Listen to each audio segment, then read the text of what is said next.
Where's it gonna drop though? If it ain't any of your business, though. What you? I'm funny. I ain't got shit. I know I'm funny. Shit, I'm telling you. We are back. Attention, Heat Nation. When the Heat win, you win. Get 50% off your entire regular.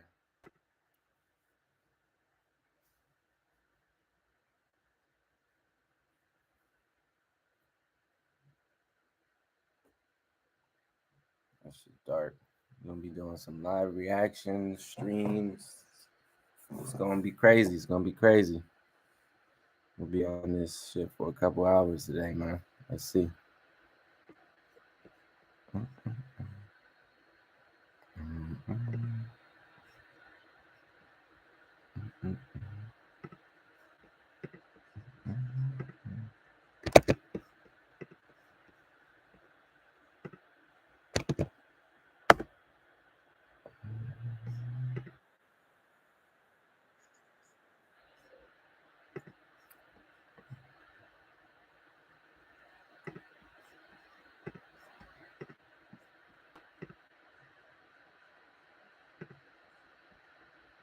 How the iCloud go drop on everybody album drop. Everybody. Where's it gonna drop? Anything stored, nigga. Where's it gonna drop though? What you got stored in that motherfucker, though? What you? I'm funny. I ain't got shit. I know I'm funny. Shit, I'm telling you. Is this out of in pocket there too, or not? and I say it too to this day. I tell somebody I say it to this day. Too I'm far. the one that's preaching this, and I'm saying, go ahead, feel me like what? Drop that drop. Nigga. Drop. All I'm gonna do is show you this human experience. I'm a real You know what I'm saying? person. Motherfuckers is like, motherfuckers, y'all is funny. Oh my You want the god. impression that one day everybody's iCloud. What's the funniest picture you took in with your camera? It's just Delete it. Yeah, I got to get that up out of there though. Yeah, on yourself. like one of the? Oh, you saying iCloud? I don't know. Don't say one of those. What you say? It had to be some with a filter. Yeah, the filter days was pretty wild. Yeah. Make-wop is a crazy. Oh yeah, was going stupid crazy on the Niggas filters going and Y'all shit. ever send pictures to y'all like to any woman? Not y'all like woman. That's not y'all girl. What kind of pictures are Come on, homie. Wait, say it again, King. Them like that? Nah, I ain't never Nah, pictures. I never was into that. As far as what though? Send a picture up. talking about. Like an actual picture, like That's not your girlfriend. I didn't hear what you asked though. Send a picture out. Like send that sin, nigga. as a nigga. Oh, send a picture to it. Send a picture Yeah. to a chick. Get to a Yeah. phone. Oh no. I feel like IG is out. So what kind of picture would you be sending? Oh, you talking about like stick pics? Yeah, that's like Stick pics. because you know you go a woman, Brett Favre. woman more so like woman would send for sure, right? Yeah. Yeah. Yeah, but I just like But how do you like? Wait, that's I, crazy. I though. wouldn't give a. So, I'm not. Wait, you be sending pictures? No, I ain't never send it. But I'm saying how you go. Tiny, you quiet on this. What's going on? Benavides, you ever seen? That nigga Tiny. Send this over. No, I ain't saying. Anyone with $10,000 or more in credit card debt or personal loans may qualify for help from National Debt Relief. Getting started is easy, and the process has already helped over 500,000 people and counting. You lying, bro. This nigga lying. Huh? Nah. Don't say I'm gonna say. Nah, you got caught up for sending some pictures. Nah. That'll be some sick shit. This nigga. Oh, Doc over the chat. Yeah, that nigga. That's the time we got caught up. This nigga freaking that motherfucker. But all right. So everybody. So out of 5 guys here, and send pics. Okay, for sure. I think somebody lying here, but Yeah, I for sure don't. I ain't into that. it's cool. Technology was too good. for that.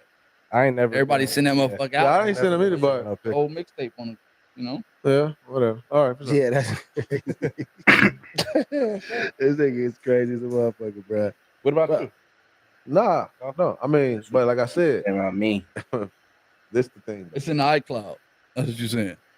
iCloud hilarious. You start to get But jittery I've when been you the get type on the like screen. to That's take when you pictures start. of my joint. And no, I'm not taking pictures of my joint. It's all good. I'm not taking pictures of my joint though, but it just should be funny.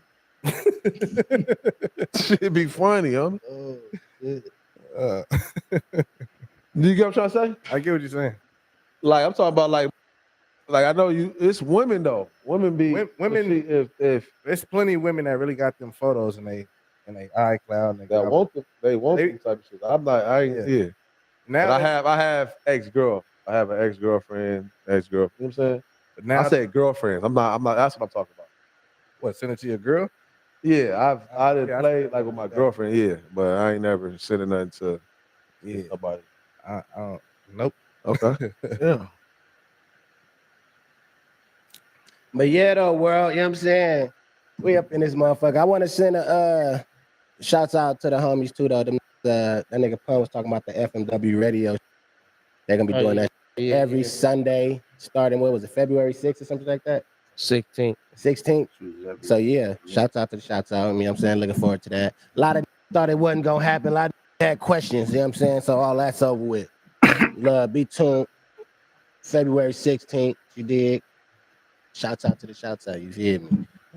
So Tiny, you'll pull up to the radio station or what? Yeah, hell yeah. You'll go get you some? Definitely. I always want to be on the radio. Tiny in the house. I always want to be on the For me? No, I was saying shout out to the FNW radio. That nigga Oh Pun yeah, just shout out to them. They locked in. yeah, they locked in. Yeah, Pun just said it at You February. said y'all 16th. going up there? No, I was asking Time, would you pull up? Get him a segment. Hey, quick question. Like, Oh nah, man. These Damn. guys, man. These guys, man. I don't know if y'all I don't know. Y'all going to the FMW radio station? Everything about me. who you asking them? They not making it no more. What? I didn't know who you was talking to.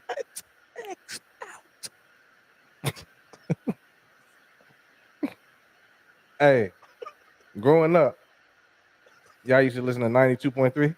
Of course. Okay. Did you think Theo was black? Global superstar, The Weeknd, presents a never before. Yeah, No. nigga, shut up. You remember Theo? Yeah, I remember. Did you think he was black? No? Damn. He made it clear that he wasn't though.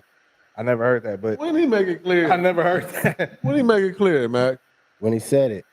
What, Mac? Bro, You hey, talking, man. Keep telling your narrative, What I'm- though. what I'm You saying- didn't see his Cinco de Mayo segment? You didn't hear that? When he was speaking like I'm proud. What? Chill out. Huh? This is funny. What you mean? I don't get what y'all asking me right now. Did you think Theo was black? That's the illusion right there. I said no. What Okay. you mean? Hey. What you mean is what you mean. Pop. That's like a. No, You ready on this question? What you saying, John? My The whole fault. thing was These niggas crazy. I want a you to talk. radio voice, right? Growing up, I was young. Growing up, I'm like, damn, this got to be a black dude on this radio. He got all the black ladies calling in, whoopie whoop. And then when it came out that he was, I believe he's Asian, that shit f***ed me up, bro. That shit f***ed me up. You couldn't take that shit. Not Theo. That's how it was. Not Theo. I'm thinking he. Hey, Theo fooled the. Hey, shit. He even funny. And so why? So did you stop listening to him? Nah, it was just a shocker. Like by the time I found Nah, he lost a lot of his fan base. God, bro. Theo, Yeah, that f***ed him up. That f***ed his fan base up. So what? He never popped out. Huh? He never popped out. Like, they Nah, were- that was just the Seen 90s. Theo, bro. You didn't, if you didn't see him in person, if you wasn't pulling up for those God. beach events and all that, the everyday person, you know what I'm saying? You didn't know that. you But I'm just used to saying, know like- them off of their voice. You never knew them from their, Yeah, That's it's just on big social boy. media. you know. Okay, I get that, but I would think like if they do it, King, A magazine covers up, you say like everybody not as lit as you think too though. Like huh? it was just like Oh, they wasn't as lit as. nah, he was lit in LA, but I'm saying like same time, I don't know, he wasn't like no. I don't even think like even Big Boy, I don't know if there was in magazines at the time. They was like They was on. they was Big doing Boy like what was we on doing Big right Boy. now. and And y'all get the picture. They was doing that right now. Like a whole lot of you feel me? Yeah. Lights, behind camera, the action. scenes. Yeah. Oh Chili, shout out Big Deal. He coming through. Solid for now. Yeah, but you'll see Big Boy on the billboards back then. You know. But that's it. Yeah, you know Yeah, what I I'm saying. never- That's what I'm trying to say. yeah, But you Theo- can hear Big Boy stories. He was saying that nigga wasn't getting no chili like that. Yeah. For like, and we waking up to the I love him every day. You know what I'm saying? Like at least we getting it. Like cause he was on that motherfucker for years. Not saying he wasn't getting paid, but it's just what not What y'all think of what you know, imagine that being Big Boy, you know what I'm saying, in the city, the voice of the LA. And you big Just mama. house. everybody thinking you gotta be rich. You feel me? Right? That's what you really think, though. You hear Yeah. somebody on the radio. What kid? Yo, Right? No. Why? I don't think niggas think that. At Why the young would- age, that's- I'm thinking that's like a celebrity, bro. You thinking celebrities? Bro, come on. Yeah, so you saying that's not a thought? You don't think that's a natural thought? You don't think that fame, that's what it was, that's why like we was talking about famous stars or whatever. They didn't equate people that they was rich. Famous. I didn't know Big Boy was rich as a young. Oh, you was a different kid. I always thought like the famous people on TV was Yeah, if you rich. see him on TV, they automatically was rich. Because you know, I didn't see him on TV. Or if you hear him on the radio, TV, it's See, when I was a young, I didn't equate fat with being rich. damn. Why you laughing like that? Why though? Because I was young and dumb. Just because they was a larger statue, you didn't think they was rich? That's what I'm saying. That's the ignorance of being a kid. You're right. yeah. So you didn't think Biggie was rich? Nope. You thought Notorious B.I.G. was just poor? I didn't listen to Biggie. I didn't even know who the f- he was. I was a Tupac. Real East Side. Nigga. Liar. I didn't. What? I'm lying about that. I didn't listen to Biggie. Or I didn't think he was rich. Which part? Well, hold on, watch this. Watch this. He was Yeah, let Tupac. Okay, what was Tupac's first album called? I didn't say I listened to all his songs. I said I was just a fan of Tupac. Immediately he gets to retreating. What did I retreat about? Or what was his third album? I didn't listen to none of that. I watched his movie. all right. I'm done spending an obscene amount of money on takeout every done. I'm getting back on track with Factor.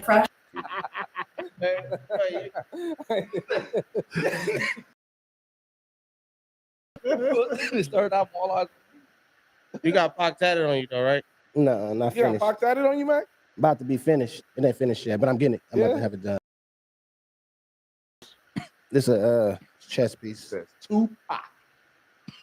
But yeah, why you ask that though? Might want to listen to his albums and shit.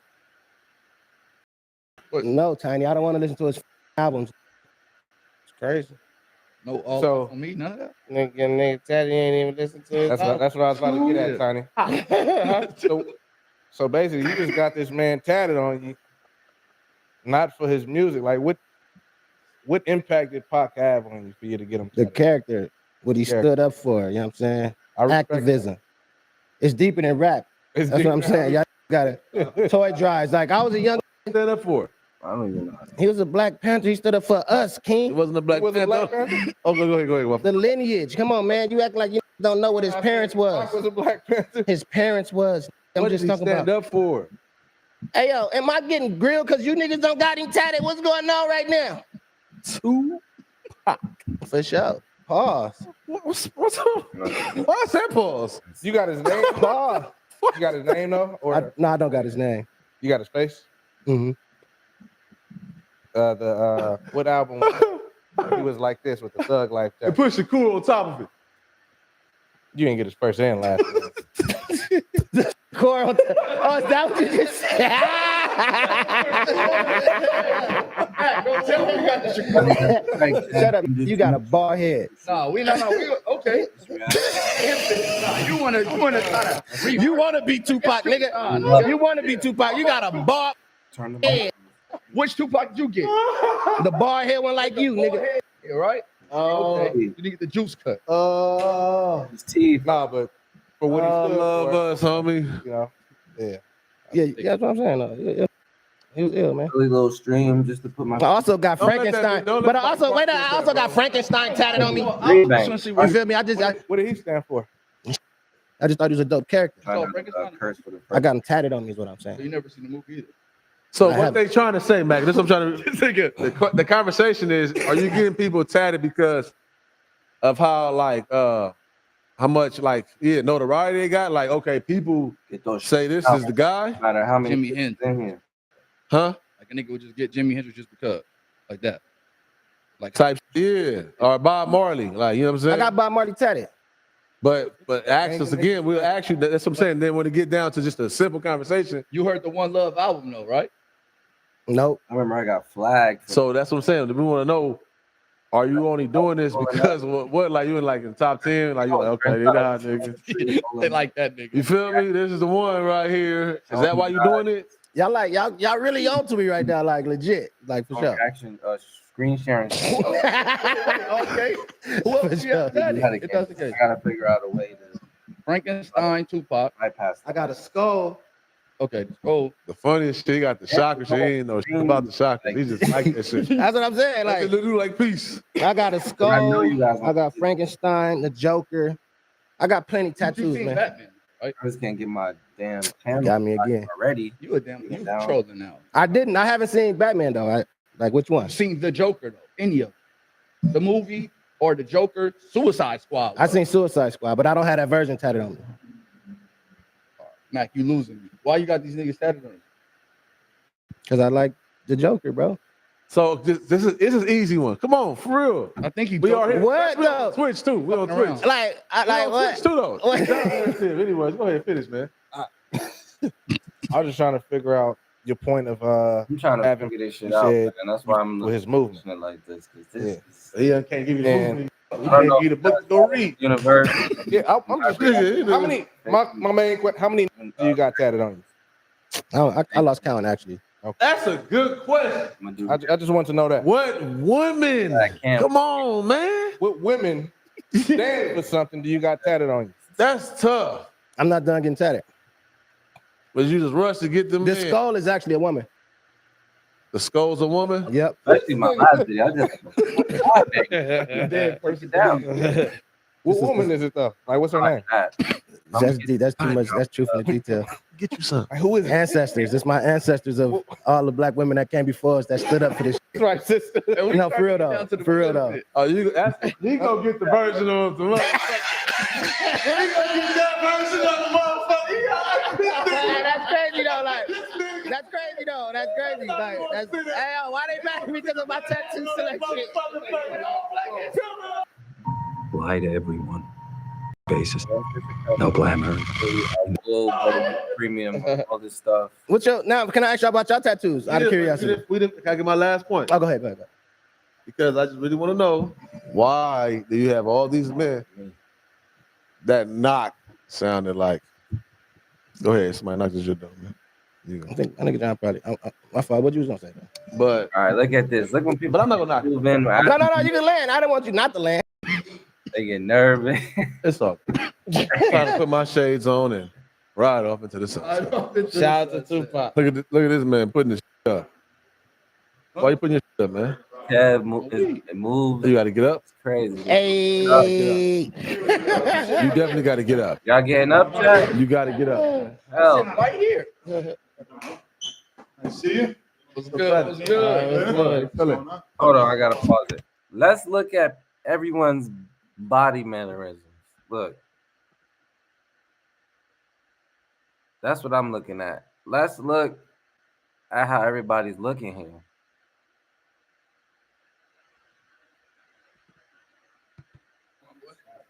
Keem is looking away. Tiny. Tiny. Kev do look fat.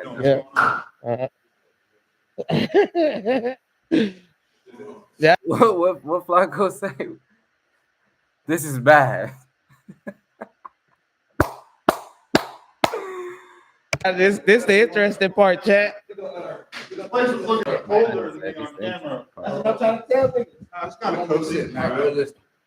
I'm gonna put you up a Realistic. chair. We're gonna have my nigga sit right here. To me, bro. We got Adam in the motherfucker, y'all. Nigga threw him right out his damn seat. Hey, wait, hold on. Let's not bypass this because we're not rushing any of this. For real though. For real though. Oh, you gonna get the version of the motherfucker. You gonna get that version of the motherfucker. That's crazy though. Like, that's crazy though. That's crazy. Like, that's, hey, yo, why they mad at me because of my tattoo selection? Now Kev gets up. What's your now? Can I ask you about your tattoos? Out of curiosity. We the point. Oh, go ahead. Go ahead. Because I just really want to know why do you have all these men that knock sounded like? Go ahead, somebody knock this shit down, man. You go. I think John probably. My fault. What you was gonna say? Team is bullshit. But- He knew. He said somebody not. But I'm not gonna knock it, though, bro. No. You can land. I didn't want you not to land. Wait. So who went to go open the door? It's all good. Go ahead, Why somebody would knock you this shit open the door? I think John probably. My fault. What you was gonna say? Then? But They made John go open the door. but I'm not gonna knock it though, bro. No. You can land. I don't want you not to land. Step this up. It's all good. Time to put my shades on and ride off into the sunset. Shout out to Tupac. Look at this man putting this shit up. Why you putting your shit up, man? You got to get up. Hey. Nah, You definitely got to get up. You got to get up. they did both well. I see you. What's good? What's good? What's up? Fine. Yeah. Damn. Yeah, this the interesting part, chat. Look, it's smoke. He got up. I'm gonna put you up a chair. We're gonna have my nigga sit right here then. Nigga got up. We got Adam in the motherfucker, y'all. Nigga threw him right out his damn seat. He got up quick. Yeah, we gotta get to that. That nigga Kev. head, bro. Got my nigga right out his seat. I was gonna say that. Got him right out his seat. So we here though, y'all. I'm just put up. You feel me? Just saved me for this grilling session. He just had me in talking about my tattoos and shit, but that's neither here nor there. You feel like feel I made me? it. No, for sure. Adam, how you feeling, man? Welcome to the Apollo. Feeling good. How's everybody doing? We good, man. I can't complain. Nah, we good. We straight. Just on Mac and his goddamn tattoos he got over there. Bro, your shit is confusing. You got one episode premiering on YouTube at the same time. That was an accident. That was an alright, accident. That was an accident. But shout out to people that was watching that too, though. Shout out to people that watched that. But if you don't know, this is Tiny right here. That's King. Yup. That's my John. Super Bowl. That's Kev over there. Okay. Okay. Just to get the familiarity, just going real quick. You know Adam, what you I'm want saying? a drink, man? I'm good. Thank you. Good. Coffee. Coffee only. All right, so this is all right, cool. Adam, what's up, man? How you feeling, man? Feeling good, man. All right, so because I'm curious Pay attention. to how this even come to be right here myself. Like There's no trap. you and Mac been playing. Like,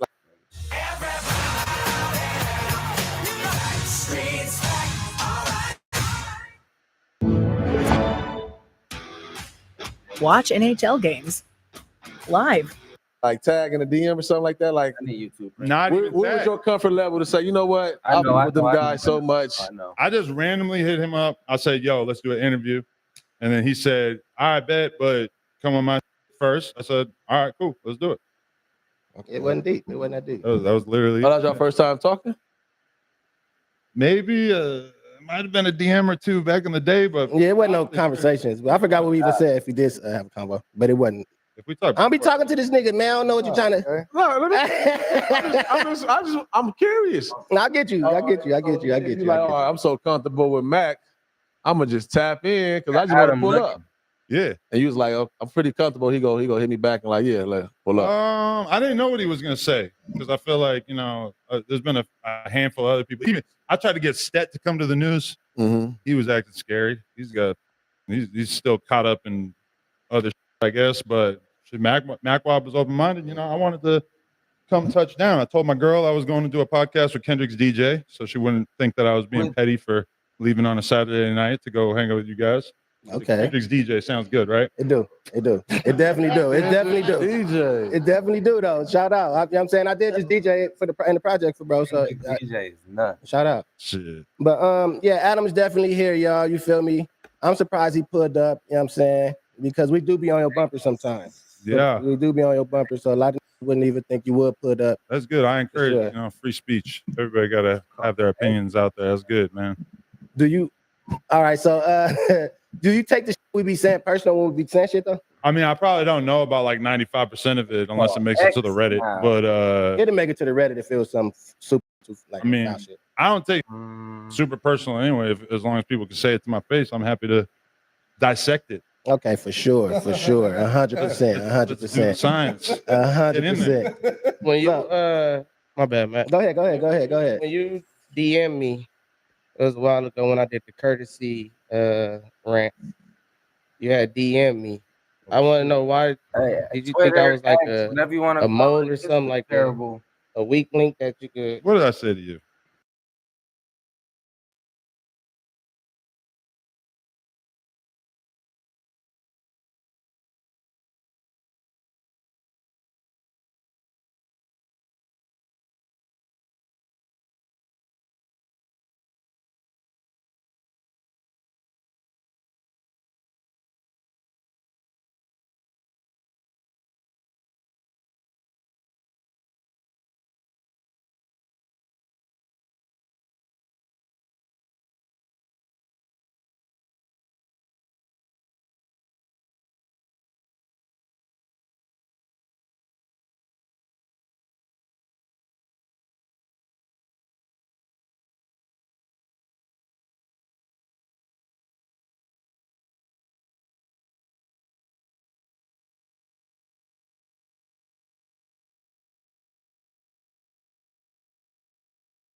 All right. My bad, chat. Something that just I don't know what the f- you said, but you reaching out was something. So that's why I'm like, why did you reach out? What is it? What's your Instagram? Big time. Okay. Big time. Big time. Check this out. I'm going to show you how I afforded this. Okay, you ready?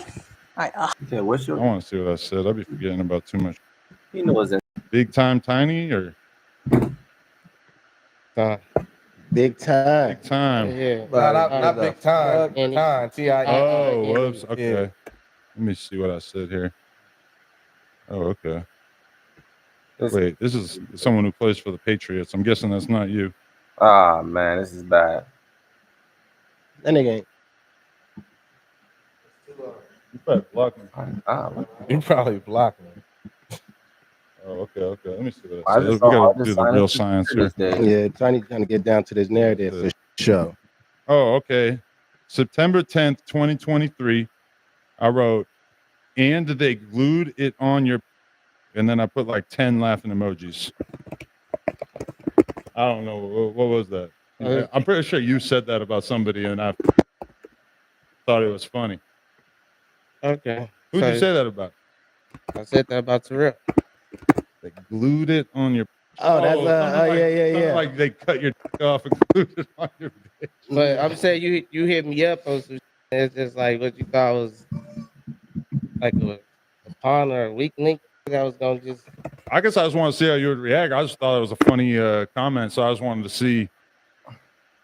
Just wanted to let you know that I was appreciative of your humor. I guess. Okay. Yeah. Because I wasn't updated when I came into this space about this. I came in with the homie. I'm rocking with the homies. You feel what I'm saying? So when you did some shit like He still that, qualifies as a homie. he's still a homie from. He ain't never changed. Oh, okay. He ain't never changed. I always look at cuz the same as I looked before podcast type shit. But basically, I say all that to say, when you hit me up on some shit like that, it's like it's kind of like a slap in the face to the homie. That's why I didn't respond back because it's like, you ain't, cuz I ain't about to. But all I was doing was quoting a joke that you made, right? Yeah. So as a podcaster, that's just me, like, showing appreciation because I thought you got a good rant off. I don't really, I wasn't like dependent on you responding or, I didn't need you to affirm the fact that I thought it was funny. I was just letting you know I thought it was funny. Okay, because I mean, you ain't never hit me up or nothing like that before. You probably ain't even know me before type shit, so that's understandable. But I just always wanted to know like, why this nigga hit me up? Cause this nigga must not know. There's a lot of people in this umbrella who got like a random DM from me when I thought they said something funny. That's So why it's not why that that's like serious. the I feel like that's like the bait you try to throw out to me. That's why I'm just addressing sure. it to you. No, It's like okay. face to face. Like, I just feel like you try to bait me on some.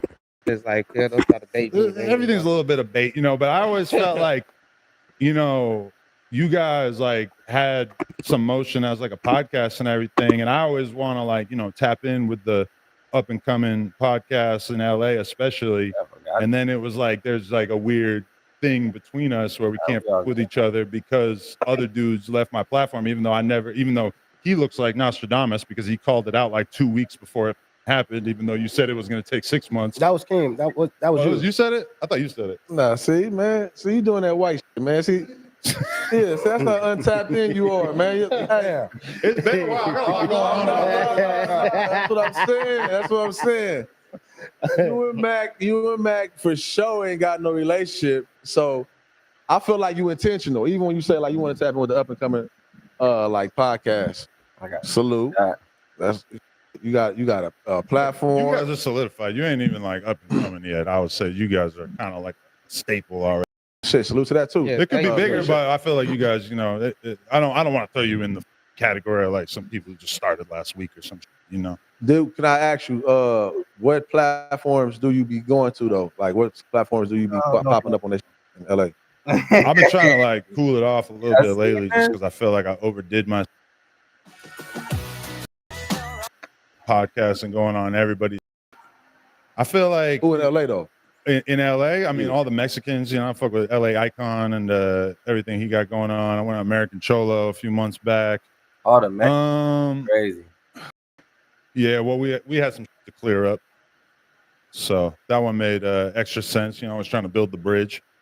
I'm trying to think of other ones I've done in recent memory. That's a good question. I probably haven't done enough, but I was like, I don't really want to go on some of these podcasts. Like, I've seen so many people just blow themselves out by just doing every podcast over and over. It's like I kind of don't want to go on some of these unless we actually got some to discuss. Like I've had the experience of like going to New York and doing like 10 podcasts in a week, and it's just at a certain point it's just pointless. You're talking about the same over and over.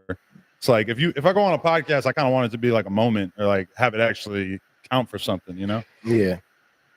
Okay. Yeah, no, like I said, that was again, I wasn't updated with y'all. I just with the homie on some shit. So now me seeing you, it's the first time with me. I was like, this nigga, I don't think I'm gonna bait. He gonna take the bait. That's why I didn't fuck with that. I feel like I was actually just kind of impressed that you were even willing to make a joke like that, because that's kind of like that's a serious joke.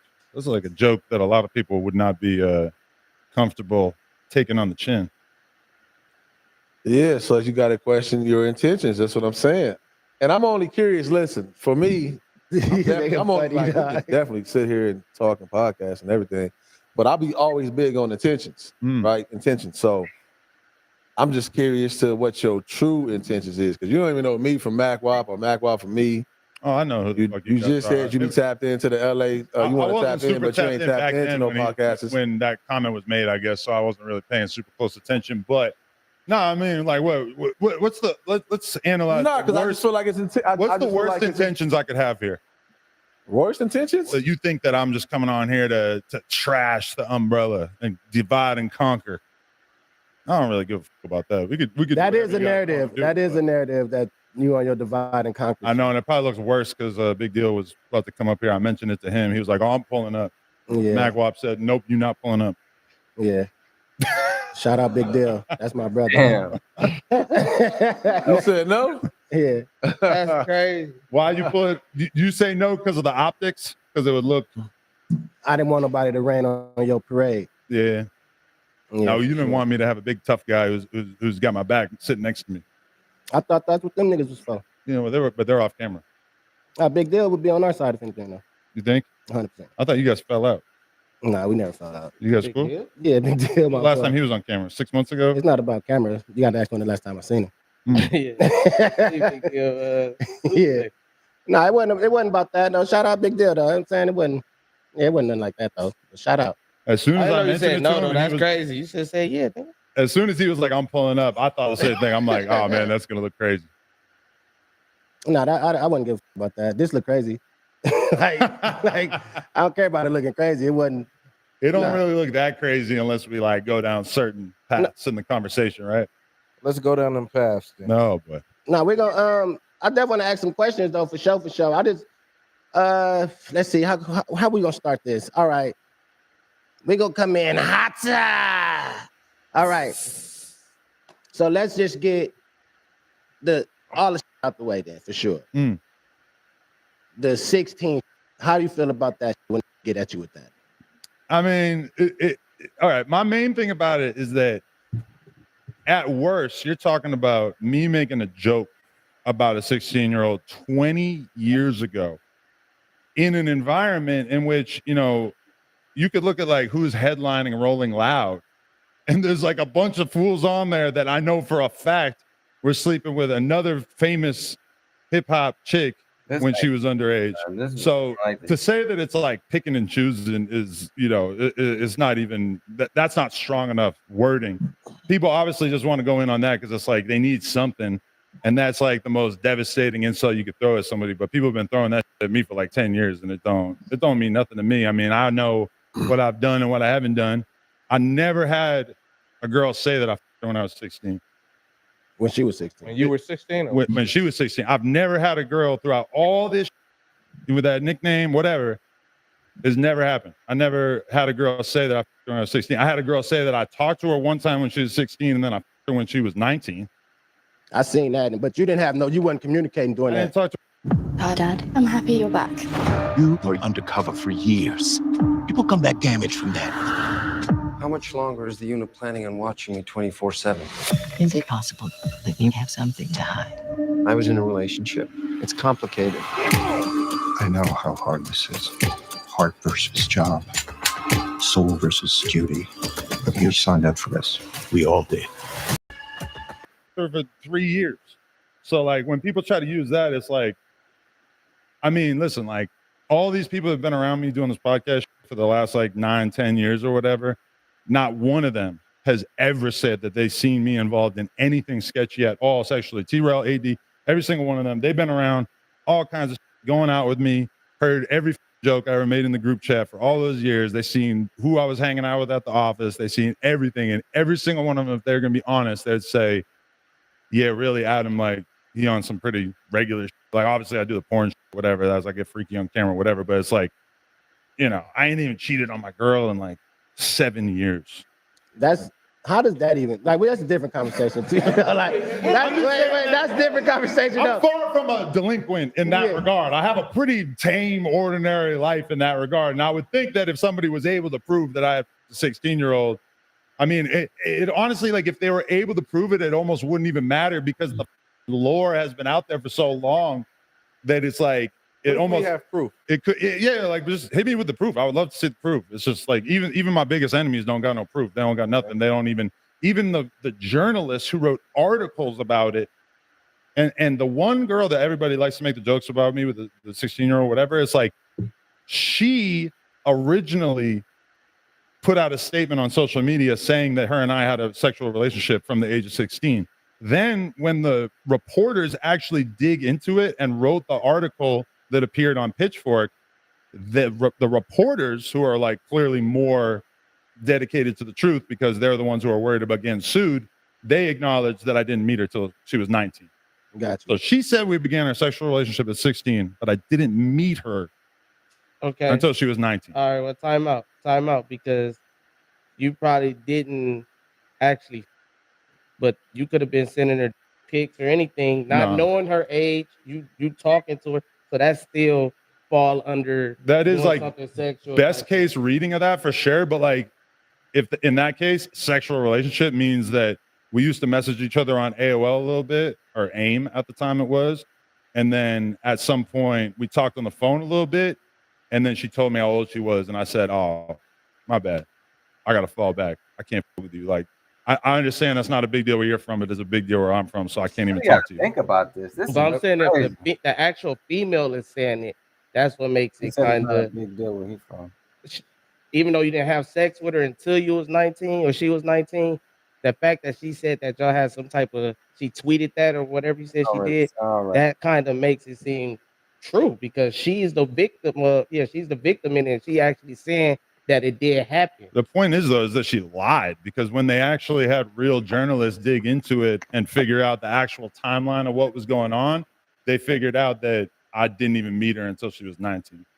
And like, I get that. I'm still going off of just sending pictures, right. not actually. But the extent of like what happened before that was like messaging back and forth on AIM for a little while. This was way before I ever had a pic out there, for the record. This is like, I didn't even have a digital camera because we're talking about 20 years ago. This is like Sidekick days, right? Sidekick days.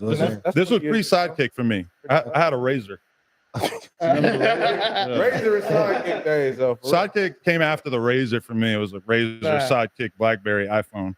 But either way, I mean, I don't even. No, I get you. It is what it is, you know. That's Okay. like going down that rabbit hole. And then it's a all right. Is this true or not? It's a picture with Lil Pump getting head, and it's like a screenshot. I mean, like you selfie mode. It's like we had a girl pretend to give him head, and I filmed it, and she was not giving him head. Oh.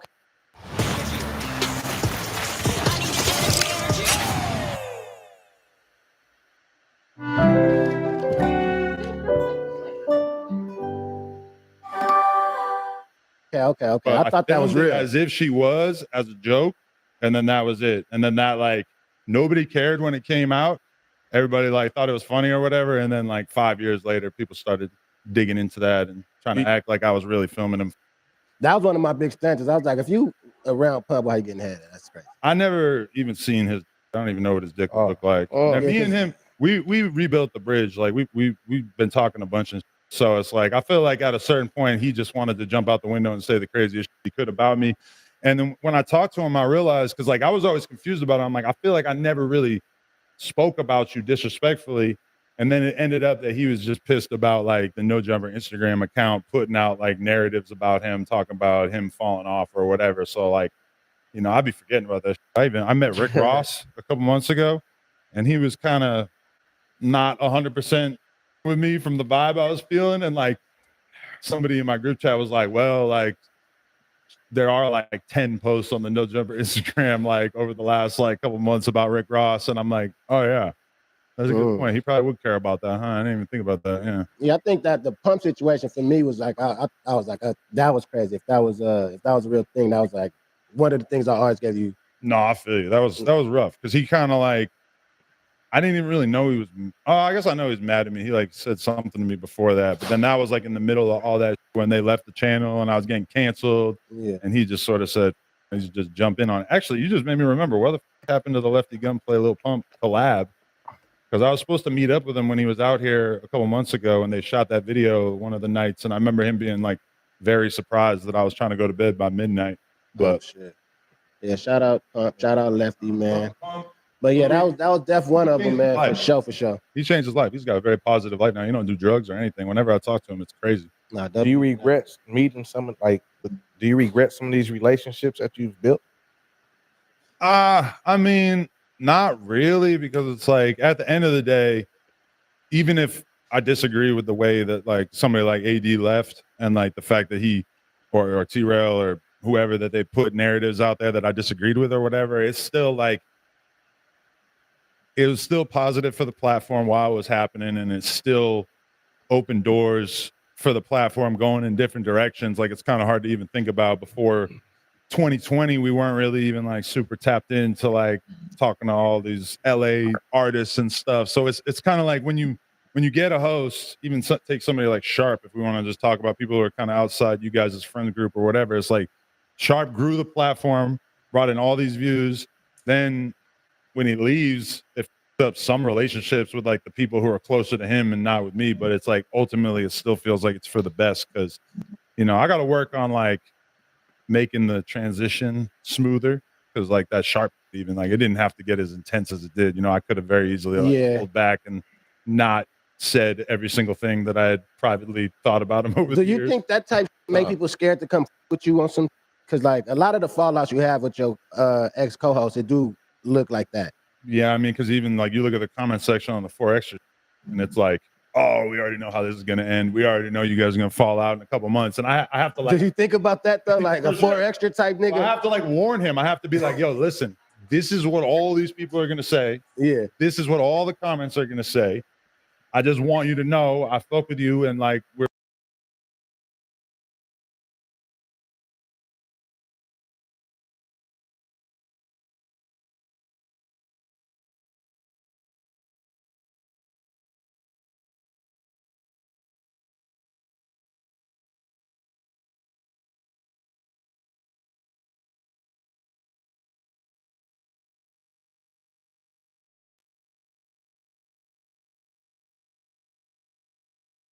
Or it doesn't work out in the long run, like let's just, you know, keep level heads about it and keep it cool because I'm not gonna disrespect you or turn this into something it ain't, you know.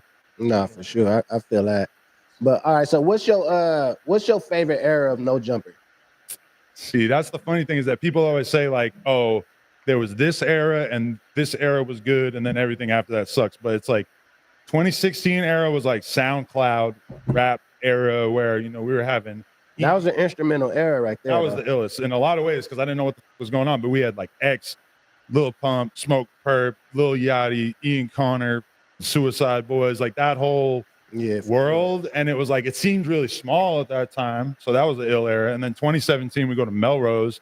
All of a sudden, you got like actual famous people popping into the store on a daily basis. And that was sick as and like just all kinds of crazy shit going on in that. Then I feel like the sort of like 2019 era was like sort of weak because we like got a different space, but we hadn't really like developed more hosts and stuff. We're still doing interviews. It's cool, but it's not great. Then 2020 AD comes on and that was cool. That's like a breath of new air. All of a sudden we got a host that the people actually with. And that was a lot of fun. And then like T-Rail comes in, Duno comes in, then you got like the disconnected with House Phone and Blasey and all that shit. So like that era definitely kind of stands out to me as being like the era that people want us to recreate in a lot of ways, just because even though like I feel like our hosts now might go more viral with somebody like Brick or Whack or 4 Extras or whatever, it's like at that time it felt like a very organic friend group. You know, The AD era. the AD, T-Rail, Duno, that whole era just kind of felt very organic. Do you be missing that era?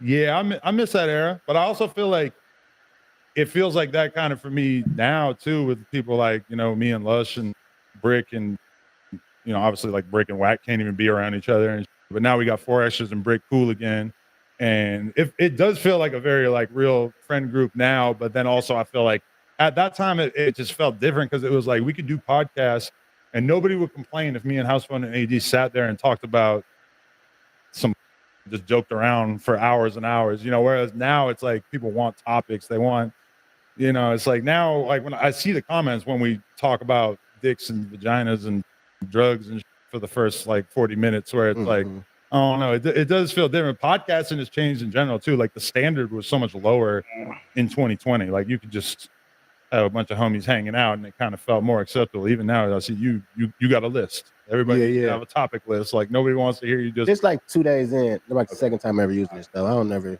Yeah. But I don't know. It's like that is like for sure. Like this era right now, when you fast forward, people are going to be like, you ain't even know it was there. ain't even I seen ain't that. never seen that in my life. Yeah, I literally just got that. So this is the second swear to episode. We God. had it up there. I got a question though. Like I see you hiring a lot of on your platform. Like what's your goal? Like I see, you know, with 4 Extras, I put it, but like what is your goal with turn your mic up some, John? What is your goal with scouting out you know, 4 Extras and these other black I'm gonna just call them just people, black people. Like what is your goal for yourself? I mean, I guess the goal is really just to make great content and just to like build up a crew of people that are, you know, when they come together, it's greater than just the sum of their parts, you know, and like the gang or the street element of it is not really like the important part to me so much. Like if you go back to that era with House Phone and all them people, like there was a lot less street talk, and you know, still to this day, like it don't really matter. Like when I bring somebody like Remo in, who's from Mississippi, and he's not Remo informed. He like that know the whole. So that's like bringing a street in that just he know everything though. So he a necessary evil. Remo Omar Epps, I mean, he like the he the Omar Epps play a cop in every goddamn movie. Yeah, for sure. Yeah, Remo, he like the black cop that can. Remo is the black cop though, for sure. But like, Shout out Remo's Remo. an example of like maybe like 4 Extras is going to get all the crazy clickbait attention or whatever, but somebody like Remo or even Flacco, I found Flacco. Yeah, shout out Flacco. That's he a good talent right there. He's in North Dakota, and I felt like I saw him, and I just like believed that he had potential and stuff. I honestly feel like that's some strange potential again, though. You're right. No, for sure. To find a Flacco, somebody who I don't be getting it, man. So should be. I'm like a conspiracy theorist too. So you fall in that for me. And he's definitely like you just found Flacco out of a pond, and he like one of the one hey right there. That's like part of it is surprising sometimes. Nah, but honestly, when I brought him in, there wasn't all this like Charleston White, like the gang member type energy or whatever. So you switched him, you influenced him then. He kind of just said this what Adam like slowly pivoted a little bit, but I also feel like he, you know, when he was first saying like all these gang members belong in jail or whatever, or like, you know, basically saying all this, like hip hop obviously like worships gangster type people, personas. So I feel like honestly, Flacco being willing to say that that's not hip hop. Cool. Hip hop doesn't worship. You said what'd you say again? Hip hop worships like or has like a special space for, you know, a 50 Cent. Gets way more praise than in any other world. In any other world, if you got shot 9 times, they would probably look at you like they don't want to fuck with you. And then in hip hop, they look at you as like, oh, he's real. Like he been through that's shit. Not true, though. Feel in your world. That's what I was about to say though. That's not because in your world you fuck with 50. I got multiple worlds though. I mean, I got like the normal ass white person world that I'm sometimes in, and then I got like the hip hop street culture world in which I completely understand, you know. So What's the That's normal? it. That's, Wait. I don't know. Hold on, John. I don't know. Because right there, that's you saying you have You your can't say you world, completely understand the and street yeah, I culture. just want to understand what you're saying right now, Adam. You're saying you have your world, and then you understand the street culture, but that's where the culture vulture come in at, because you can always run back to your world. Like us that's in this lane, we live this. We gotta continue to live this. You dabble in, stir it up, and then you go back to your white people world. That's the and you all right. So you said I live a normal white people world. So what would you consider the black Yeah, people that's world? what I was getting at.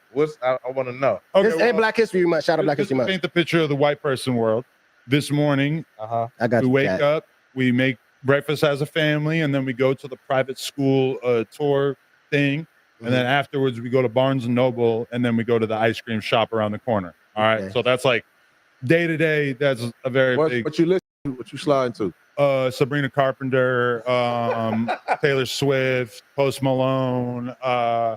Yeah, really like having a kid has really like forced me to dabble into a lot of like non-hip hop music, because even when I put the Dot album on when it first came off, my girl turned it off after one song because there was too much profanity, which she don't want the kid to hear, which is, you know, we don't think of offensive rapper because we know what like actual offensive rap sounds like. But yeah, But it's understandable for the youth, for sure. That's when you going to work. It's like, this is daddy's, like, you know, this is the job. I also play drill music around her, and it's just like they are rapping so fast that she can't tell what they're saying, so that feels acceptable too. But What's your favorite? Hold on, wait. So that's the normal world, that world. So explain the other one then. the other one is like, you know, hanging out in the studio all night, maybe taking a Percocet 10.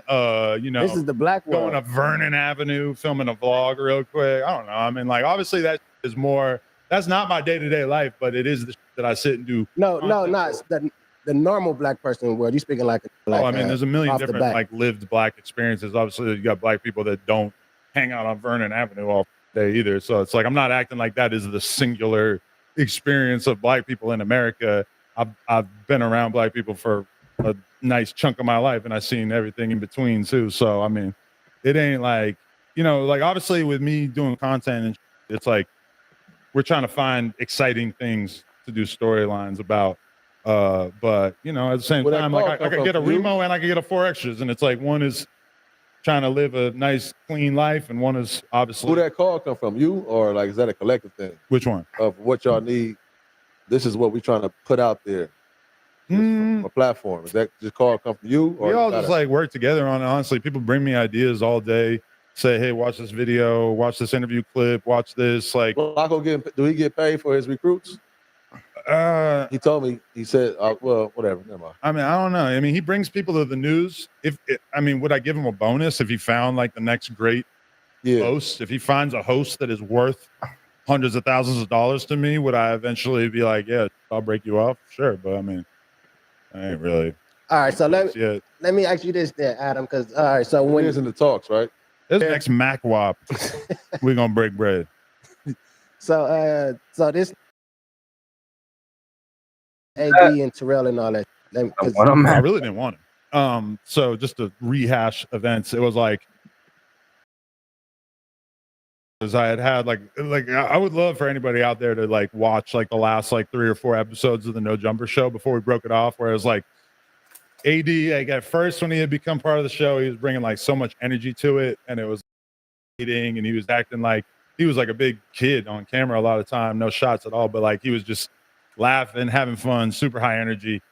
By the time we get to the end of his time on the No Jumper show, he was doing back on Community twice a week, and he was doing caffeine episodes as well, and they're, you know, he was just doing like a lot, and then he would come on the show and he wouldn't really have Community anything to talk about. episodes was his, I think, caffeine episode, wasn't it? Yeah, it was the same thing. I'm just saying. I just remember he was doing a lot of content, and it felt like when he came in on Tuesdays, and then Wednesday, he was doing Tuesday and Wednesday on No Jumper, and it was really not working from my perspective. And I was stressing it a lot because I knew that it was going to be really difficult to have a conversation with him in which I expressed that I wanted to do a switch up of the cast, and I wanted to like try different people on Tuesdays, and I wanted him to still keep doing the Wednesday show.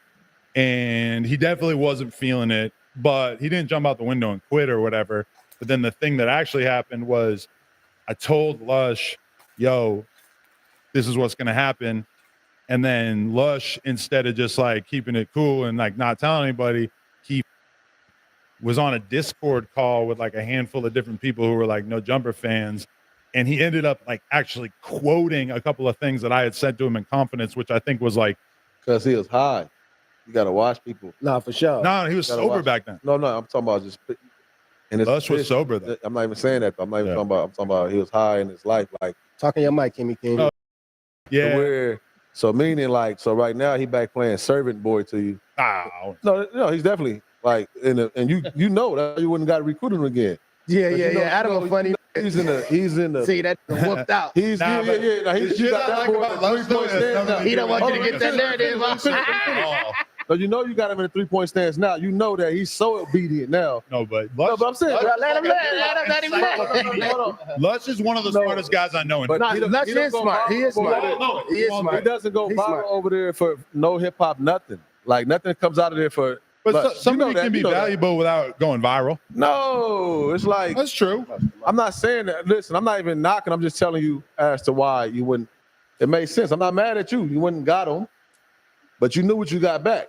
Somebody who was remorseful, and now his new life is to be more obedient. I right? think he appreciates his position more now. But I'm just letting you. You still got who you got over there. The next time he get in a position of power, he's letting that same conversation go off and everything. But I'm sure you know that though. I'm gonna keep that in mind. Right? So you don't talk to him the same way, do you? You back telling him the secrets like you did that one time. No, I'll tell him whatever now. Yeah. I think he was just he was over. You trust him more, right? Yeah, I still trust him. More than you did before. Yeah, because he whooped him out already. Yeah, Right, yeah. I guess if shit goes bad one time, you kind of expect that exact scenario is not going to happen again. Exactly. He's more obedient. You trust him in your space now. He's more obedient. I don't know about You know what but I do, feel like nigga. You fired, nigga. he knows what it was like to have lost that opportunity, so I don't think he's going to like make Man, that it's same like mistake it's again. like having an emotional support dog. You got him around to like especially power with you so much, only because you knew at the end of the day he's going to agree with you, and he's pretty smart. But I don't need him to agree with me. In fact, No, but I he's would still love for gonna him pat your to back. disagree with me. He go- but he don't, Disagreement though. He makes don't, it though. He like don't. this is way better than if me and you were just hunky dory agreeing on everything. But he doesn't though. You know that. He needs to work on that for sure. Exactly. All right. So But look. him and Brick get into it like a lot actually. Yeah, It's that's actually your kinda play awkward. again. That's what I'm saying. Yeah. It's your play. You ever It's watch almost- Belly? It's almost kind of awkward. It's You been watch- a while, but I got to get back on. I've seen Colors. Colors. I just watched it. What's your favorite scene?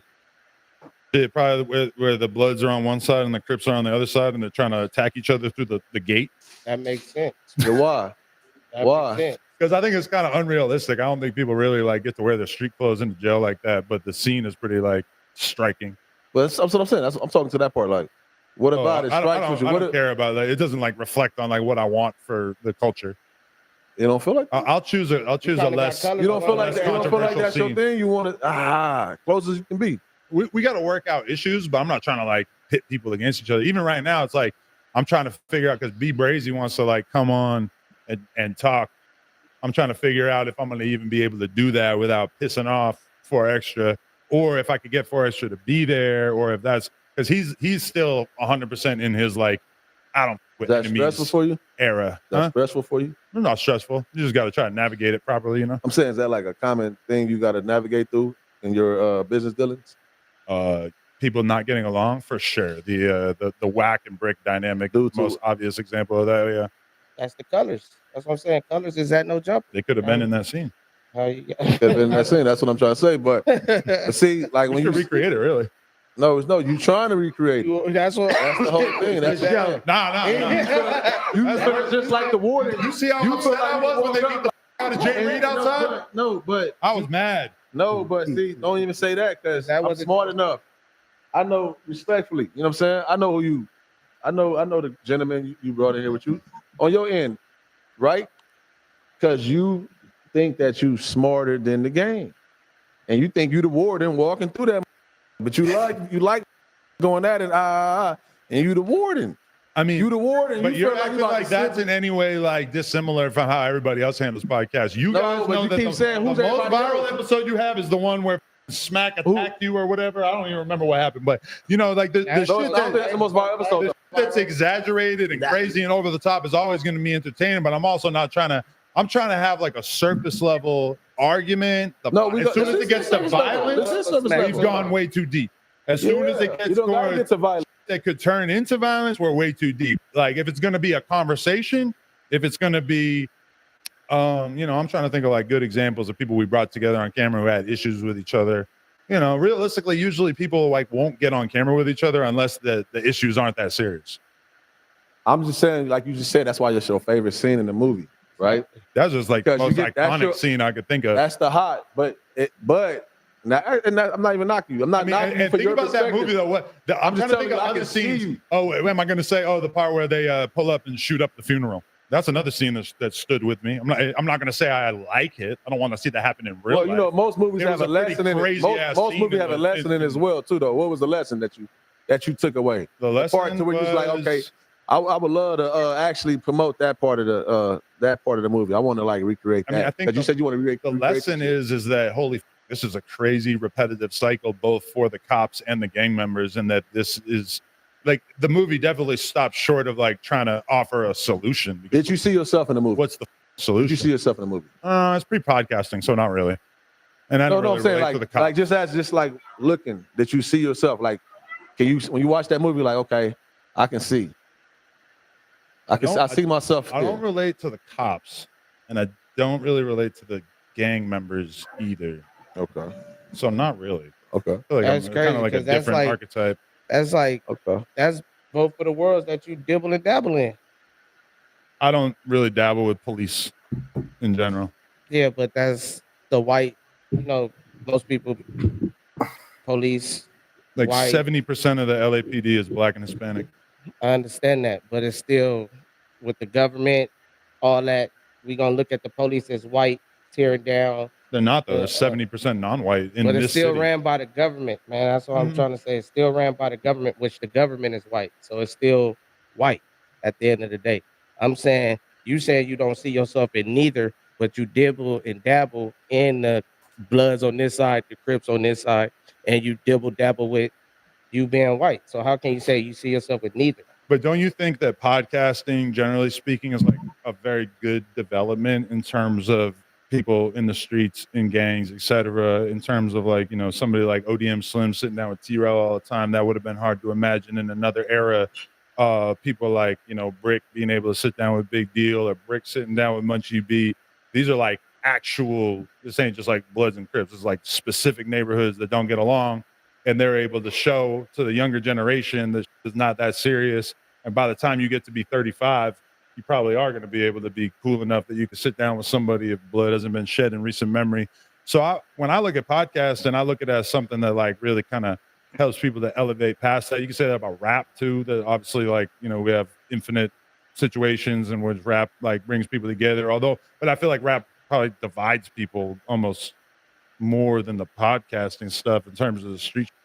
But I mean, I'm definitely not I'm always trying to figure out how to make that better. It doesn't really, any like real violence is obviously the worst case scenario for us. That's not anything we want to embrace at all. When homie got beat up outside of that by loose cannon, that's like, all right. What was that about right there?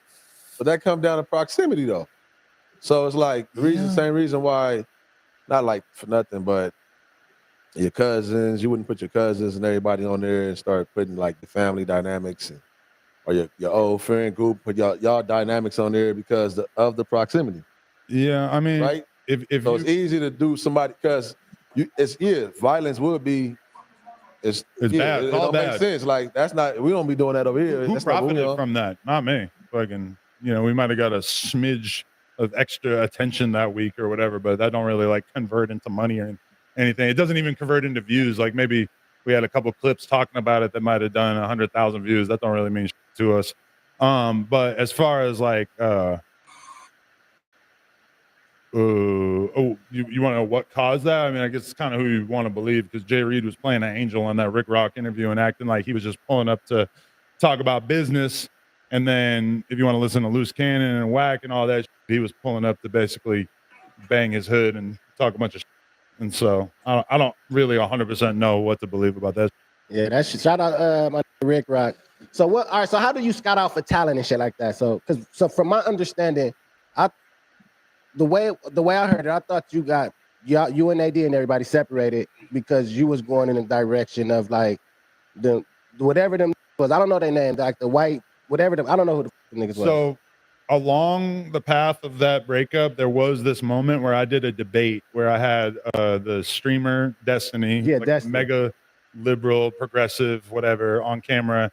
And then the other side of it, we had this dude, Richard Spencer, who basically like has a history as being basically like a white nationalist. He was kind of instrumental in the Charlottesville riots, which happened in Virginia or whatever. And, you know, we had thought for a long time, like, wow, it would be crazy if we could get somebody to actually do a debate with Richard Spencer. Now, I was trying to get other people like Van Lathan.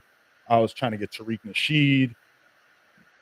Richard Spencer is so toxic. Like, his brand is just so, like, nobody not wants to be something associated. that, like, any black intellectual would really want to be on camera with, that everybody said no to it. But Destiny was down to do it. And from my perspective, it's like, well, he's not black at all, but he does represent the left and the Democrats and like that. So I thought that would be a worthy debate. What actually happened is that I think Richard Spencer had gone through kind of like a transformation where he basically realized that spending like 10 years of his life focused on white nationalism and race was like a huge waste of time, and had basically destroyed his whole life with lawsuits and whatever. Like, you know, so the content itself was actually like a really, really good conversation, but a lot of people looked at it and said, it's three white guys in a room, and this is like a platform that largely is involved with black culture. So they weren't with it. I think AD got that where Van Lathan like told him he thought it was bad. And so AD did say something about it on camera, but to be honest, it wasn't really, I don't think it meant that much to him, and it didn't mean that much to me. Like all the other shit with like Lush airing out some that I had said about it to somebody else, that was by far the thing that actually made that a real situation, you know? Yeah, because I thought that was the direction you was going in, and then I started seeing you putting on talent like Brick Baby and like that. So I was like, what was the reason of the separation from AD if that's the I mean, that's the at the direction time we you're still were going in? doing more like political debates and stuff, and trying to like kind of just do both things at once. Like, shit, we could be interviewing rappers, and then we could also be doing these political debates, which to me in my head makes sense that like this platform doesn't have to be one thing. It could be a bunch of things at the same time. But, you know, it just so happened that like during that exact time period where I was putting a bunch of time into doing a bunch of political debates, which by the way is like very foreign to a lot of people. Like most people don't watch debates. The reason why it didn't seem like a big deal for me to have Richard Spencer on the platform is that at that time I was watching a lot of Destiny and all these other streamers who literally will bring on somebody who's like considered a Nazi or whatever, and they'll debate with them, and that's just considered good content, you know? So it's like you don't have to agree with somebody to put them on your platform. Now the argument is like platforming somebody, which is basically like, you know, if 100,000 people watch a video and even like one or two of them are like, well, this white power sounds pretty good, then that's like a pretty bad outcome. But yeah, I mean, that I honestly think that was kind of like a false narrative that came up and all that, because people would always say to me, like, you said that you wanted to stop doing hip hop and do more political, which I never said that. I don't know where that came from. Yeah. At that time, I was trying to do a little bit of both, but even that, like, ended up kind of feeling like this is not what I'm specialized in. I'm not the guy who knows everything about politics. I like watching podcasts about politics, but it's not what I'm trying to like really base my platform around, because I'm not specialized in it. Yeah. No, I hear that. I definitely thought that was what was going on and shit like that. So what is the chances though, like for y'all to get back there? Because it don't seem like it's no real, like, what? I don't get it. I don't think it's real. I feel like the T-Rail thing is definitely like more serious than any of the other. Like, I feel like me and AD would probably be able to see each other and be cool easier than the me and T-Rail thing, because that kind of got real carried away. Yeah, y'all seem like y'all really don't with each other on a deeper level. Like, yeah, he threatened to my 4-year-old daughter, and that definitely didn't sit right with me. That was a joke. You knew that was a joke. He was like borderline crying, so it didn't really feel like much of a joke. If anything, it felt like a meltdown. But that definitely didn't sit right with me. And then obviously I jumped out the window, said crazy shit about him and Heather. But yeah, I don't honestly, like, I don't give a about like the idea of sitting down with them doesn't really bother me. But I also feel like for a long time we were talking about each other so much that I feel like I know every single thing that they would basically say to me. and they probably know everything I would say to them. So it doesn't even really stand out to me as like super interesting to have a conversation. But I do wish them the best, and it ain't really like a grudge on my part or nothing. I'm not mad at them. I don't sit around thinking about them like that, especially at this point. You know, there was a period of time where I was hung up on it. I can admit that. And so you think you over it? Like just because you be sending mad shots at for sure. Yeah, I kind of wish I had just taken the high road more so, like, and just like, because I feel like for the first like month or two that it was split up, I was sort of like not saying much about him. And then at a certain point, I kind of like got this idea in my head, like, I need to reclaim my power. I need to become Big 22. I need to yell into the camera and just talk hella shit and make it clear that I'm not scared of him and I don't give a fuck or whatever. I probably could have like done that. I could have done that for like a week and then just moved on past it. But instead that became like months and months of that, which that's not really like me. I feel like I could have done better, you know? So I kind of look back on that with a little bit of regret. So when they departed from you, I mean, like, honestly, bro, how did you feel? Did you feel like your platform was over? Did you feel like the views was going to drop down? How did you feel? Like, just keeping it 100. Yeah, it was upsetting, but like it also was like upsetting on like a personal level, because keep in mind that like 4 of them were dudes who were supposed to go to my wedding. That like, you know, I felt like these are like my real homies, and then I ended up feeling like, oh, as soon as you had an opportunity to dip out and, you know, put a false narrative on me, you just jumped on it. And it really bothered me because I felt like, well, factually, I had like a conversation with AD like 2 weeks before the whole breakup, where he called me and he knew I was stressed out about something else. And he called me on some real friend shit and was like, yo, I just want you to know, I got love for you. If we ever don't work together, I'm not going to ever drag you. I'm not going to throw you under the bus. Like, I'm always going to acknowledge and show love, etc. And then when it actually went down, I felt like that was not at all what I got from him. Now, for sure, he probably felt justified because he felt like he had the justification to do that because he felt like he had caught me talking shit about him or whatever, which I still don't feel like I was really saying anything that out of pocket. And also, like, we all know what it's like, you know, like if you guys could definitely have a conversation with just 2 of you about MacWop, and then that conversation is supposed to stay between you. Now, if the conversation is, I hate MacWop, I want nothing to do with this guy, he's a piece of shit, and then the next day you're all smiling in his face, that's different. That's not what I was doing. If that's your friend. Exactly, yeah. Then you're a fake friend. You can also be a fake friend too.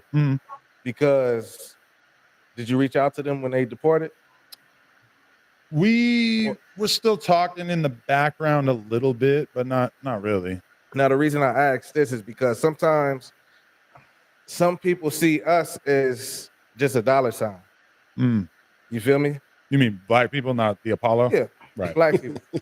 You can see the Apollo as a dollar sign. Right. But with black people, they see our talents, or with you, I look at your platform as content. But your content is like real life drama. You feel me? So do you kick back at home and be like, look at these making me this money?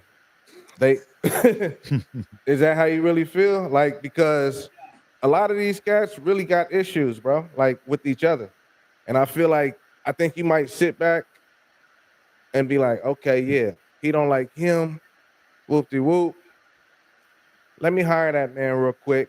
Yeah. Because I see a dollar sign in him. You don't really see a dollar sign. You see drama as a dollar sign for your platform. Am I correct? I mean, the thing is that most of like the real drama is not like the juice ain't worth the squeeze, in the sense of like, you know, and then there's like more people I wish I could with. I wish I could like consistently with Munchie, but it gets complicated because Munchie just being at the office with all these other people coming, 4 extra coming in, Whack coming in, already boom. It becomes very difficult. It becomes very difficult to have him in the office like it's just regular, you know? Global superstar, The Weeknd, presents a never-before-seen all-new show, After Hours Till Dawn. And it's like, as far as like looking at people as dollar signs or whatever, no, like you could ask Brick, 4 extras, Whack. We got very real relationships. Now, when it comes to some random J-Cat that might have some to say about somebody, do I look at that as in like, oh, if I get him to call in on this podcast, that might be like a really great piece of content, and maybe I don't really give a fuck about like the people who are with me. I really give a fuck about, and I'm not going to put them in a situation that is going to put them in danger or is going to just not be, make them feel uncomfortable, etc. But for sure, like we could use other people to create content, but I'm not trying to like sacrifice. And I feel like there's maybe been times where I got a little bit too close to that. Like I remember, all right, the worst example of that and the worst time that I had the fans saying that I was doing that was there was like some coming out about Flacco saying he was really from Philadelphia or some and Lush, Gina and all. Oh yeah. That shit you orchestrated. And they were like calling him out for it. And at one point in it, Lush was like, "Yo, so Adam told me to grill you about all this," which did you say that? I did say that. I told Lush, I'm like, "Yo, you got to make this answer for that," because I mean that's how I felt. Like if you're lying about where you're from, what the fuck are we talking about? Like why you didn't do it then? I just wasn't even there. I wasn't on the podcast that night. So that's what you said. Look at these making me my money. I would have explained yourself, but instead Lush was doing it, and at one point he doesn't know what to say, so he starts looking at his phone. He's like, "Damn, Adam told me to." Oh my God. And so that was the first time I think that the audience really started treating me like I was this puppet master that was turning people against each other, and that was the first time I really. You are, bro. Like, nah, but what's the other? Example? Like since then, look, when bro, does that happen? Look, I just feel like, man, I feel like you look for the drama within the Black community, right? And you feed in on that. Like you got a large platform. You feel me? But it's like you're not preaching positivity. You like, oh, this is some negative, and then you talking about hoods and gangs and all this real life, like people have lost loved ones. But for you, it's like you never been involved in that. Like, I mean, I lost plenty of loved ones. I've lost a lot of the most important people in hip hop who lost their life are people that I had really close relationships with. So it's a different type of lose. To like gang violence. It's different when you went to high school with them. Not even high school. I'm talking about like to gang violence.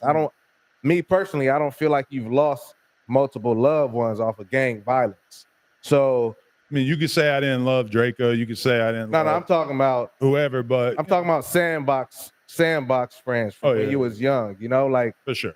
I feel like you see this and it's like damn, like 4 extras, bro. Like he a dude, he extra out and all that. You see him as a dollar sign in my eyes, bro. Like you see all these cats that's risking their life and doing all this on platform, you see them as a dollar sign. So I just want to ask you, like, do you see these people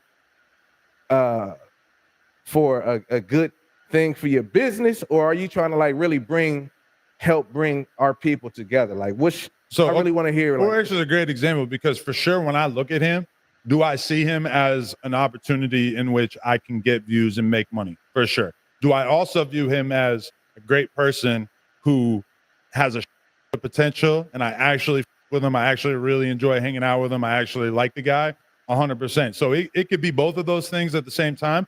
But then also, in addition to that, it's like 4X views me and No Jumper as a platform that's blowing him the up and making him a household name. And when me and him are at Raising Cane's the other day, and he's got 8 Mexican kids coming up asking him for selfies, I think he acknowledges that that's largely because of him being on No Jumper. But as far as the conflict, and it's like, I know what he's comfortable with.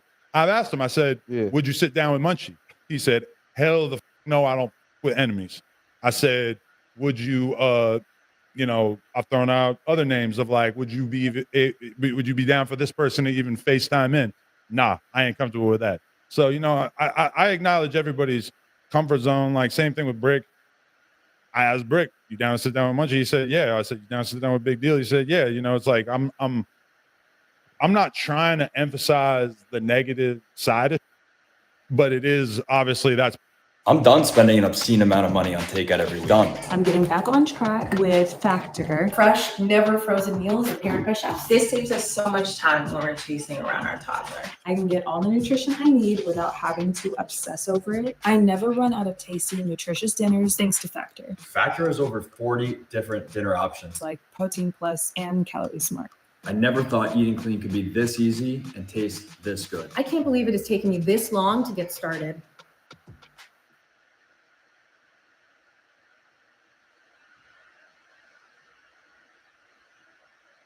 Part of what makes hip hop media's wheels turn, because if the people just kumbaya and getting along is like obviously not that's going to really make waves, but also from my perspective, like having a big crew of dudes who really with each other and get along is like best case scenario in terms of what we're building. Okay, so I just want to let you know, bro, like all that's not hip hop.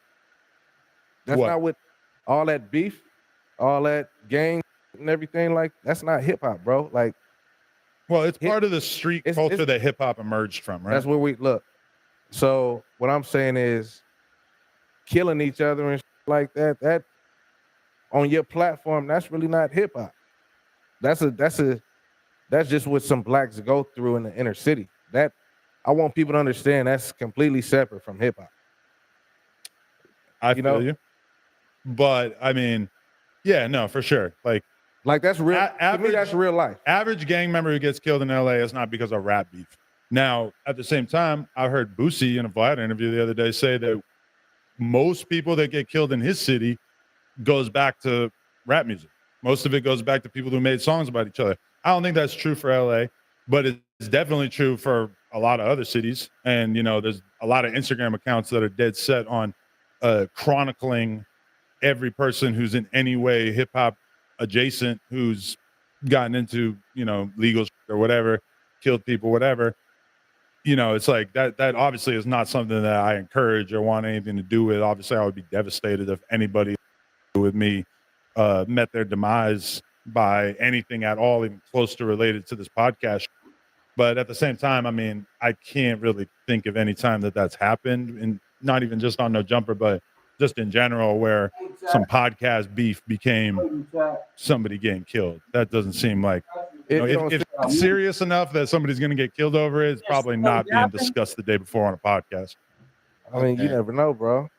this podcast shit is deep. Yeah, it's kind of different now. There's a lot of street that got mics in front of their face for sure. This is for true. sure. It's definitely like, not a street niggas with mics. I know you're not looking forward to that, but just it's happened, and we're gonna say we're rapping all that rappers. Yeah, it's happened like that. But now you bring in cats on the camera. You bring in cats on the camera, so but it can happen, bro. If the side effect of me giving somebody like 4X's or Brick a platform and a paycheck and basically changing their lives for the better, which is how they would characterize it, because somebody like Brick got out the streets or doesn't see the value and necessarily invest in his time into illegal if the side effect of that is that maybe he ends up getting into an argument with somebody, and maybe down the road something could happen where shit could get serious enough that somebody could really get hurt about it, I got to eat that. I got to accept that is like a real possibility. But that being said, I mean, that hasn't really happened, and seems unlikely. It damn near just happened.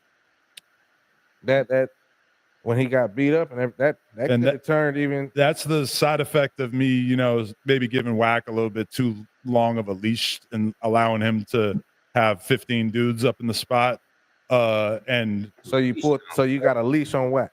Not a literal leash, but I get what you're saying. I mean, the technical rules is that like if you come in to do No Jumper, you only supposed to have 3 people with you. So now you just gotta. So you Wack got enough sway with the building that if he pulls up with 15 people, nobody's tripping. And there's never been an issue about it. And I feel like if Wack got 15 of his homies, we're probably safer than we would be if we didn't have 15 of Wack's homies, just because I see how they move real militant.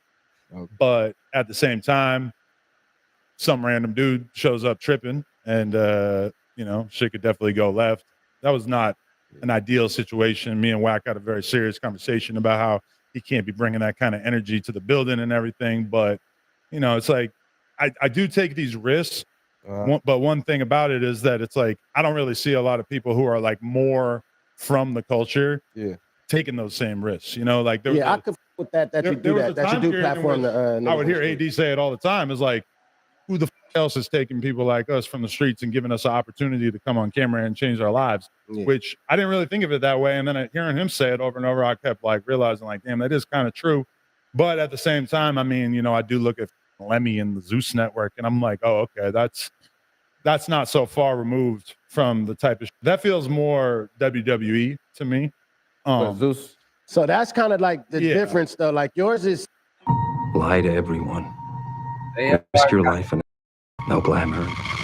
Zeus's, but it's real. Type shit. It feels real. Like that's the difference, though. I only for sure. watched one episode of Baddies, but I couldn't even keep watching it because to me it just felt too much like you guys just got all these girls together and you just sort of like they're beating each other up every 5 seconds. Like it just didn't feel real enough. But I mean, that is unbelievably popular. So I got Dev, shout out to the Zeus Network. Speaking of all that, so what's going on? It seemed like I seen that you might be divorcing your lady. Is that the real thing? Yeah, it's funny what people are saying. You've seen the whispers, I'm sure. I seen some titles about it. I didn't bother to watch it, but it's like we're literally working on having our next kid right now. Yeah. So we're going in the opposite direction. I understand how it looks to people because we be with other people and everything like that, but divorce has not been a conversation in a very long time. So it was a conversation at one point then. I mean, you know, when you're with your girl for a long enough time, you're always gonna have those moments where you're trying to figure out like, should I be with you or should we maybe be with other people or like whatever? And obviously the people when they see her doing Instagram reels, joking about the Jason Love or whatever, I understand how that we're just like basically setting it up for people to create narratives about us getting split up or whatever. But in the real world, it's like I feel like going and doing more content every weekend, and I have to like, you know, it's hard for me to make that sacrifice because I actually just want to hang out with my girl and my kid every day. It's tough to go to work and do, you know, 9 hours of content when you really want to be around and you really want to go to your kids' ballet or whatever. But now we're super good right now, honestly. Because it do seem that way though. No, it's good. But we also troll the out of it, and like she even said to me, she's like, if you don't want people to think that we might be getting divorced, why'd you like mention the idea of us getting divorced 3 times in that podcast that we did with Whack? And I'm like, oh, did I like? Yeah. I just be doing so much like hypothetical. I just like to me it's like it didn't seem hypothetical. Hypothetical is like a great way to like have a more interesting conversation. But if the hypothetical is like, if we got divorced, people can't help but just hear like, damn, he's talking about divorce. Like it must be close to happening, you know? Yeah, the way you was like, it was like when we get divorced, it was like that's how it came off. Like it was about to happen. Nah, I mean, so y'all rocking, right? If it happens, it happens because I mean, no, you can't say that. It'd be great to be off the bench, go get a bunch of random for a few years, but I love it. You able to do that now, though? Yeah. Pay for it. Yeah, we got all kinds of rules, you know. I'm kind of locked down. So what's the rules like, man? Like a lot of these audience, well, I don't know a lot of them, but some of them probably like interested. Like, so if I'm looking through Instagram and I see a girl who does porn and she's hot, I can send it to my girl and say, "Yo, you want to have her on the show? You want to pipe her?" And I can. She's not gonna get. She's not gonna get jealous or mad about that at all. Yeah. But I can't. You know, I can't like meet a girl at the podcast studio or the strip club and bring her back to the crib and pipe her in the garage or whatever.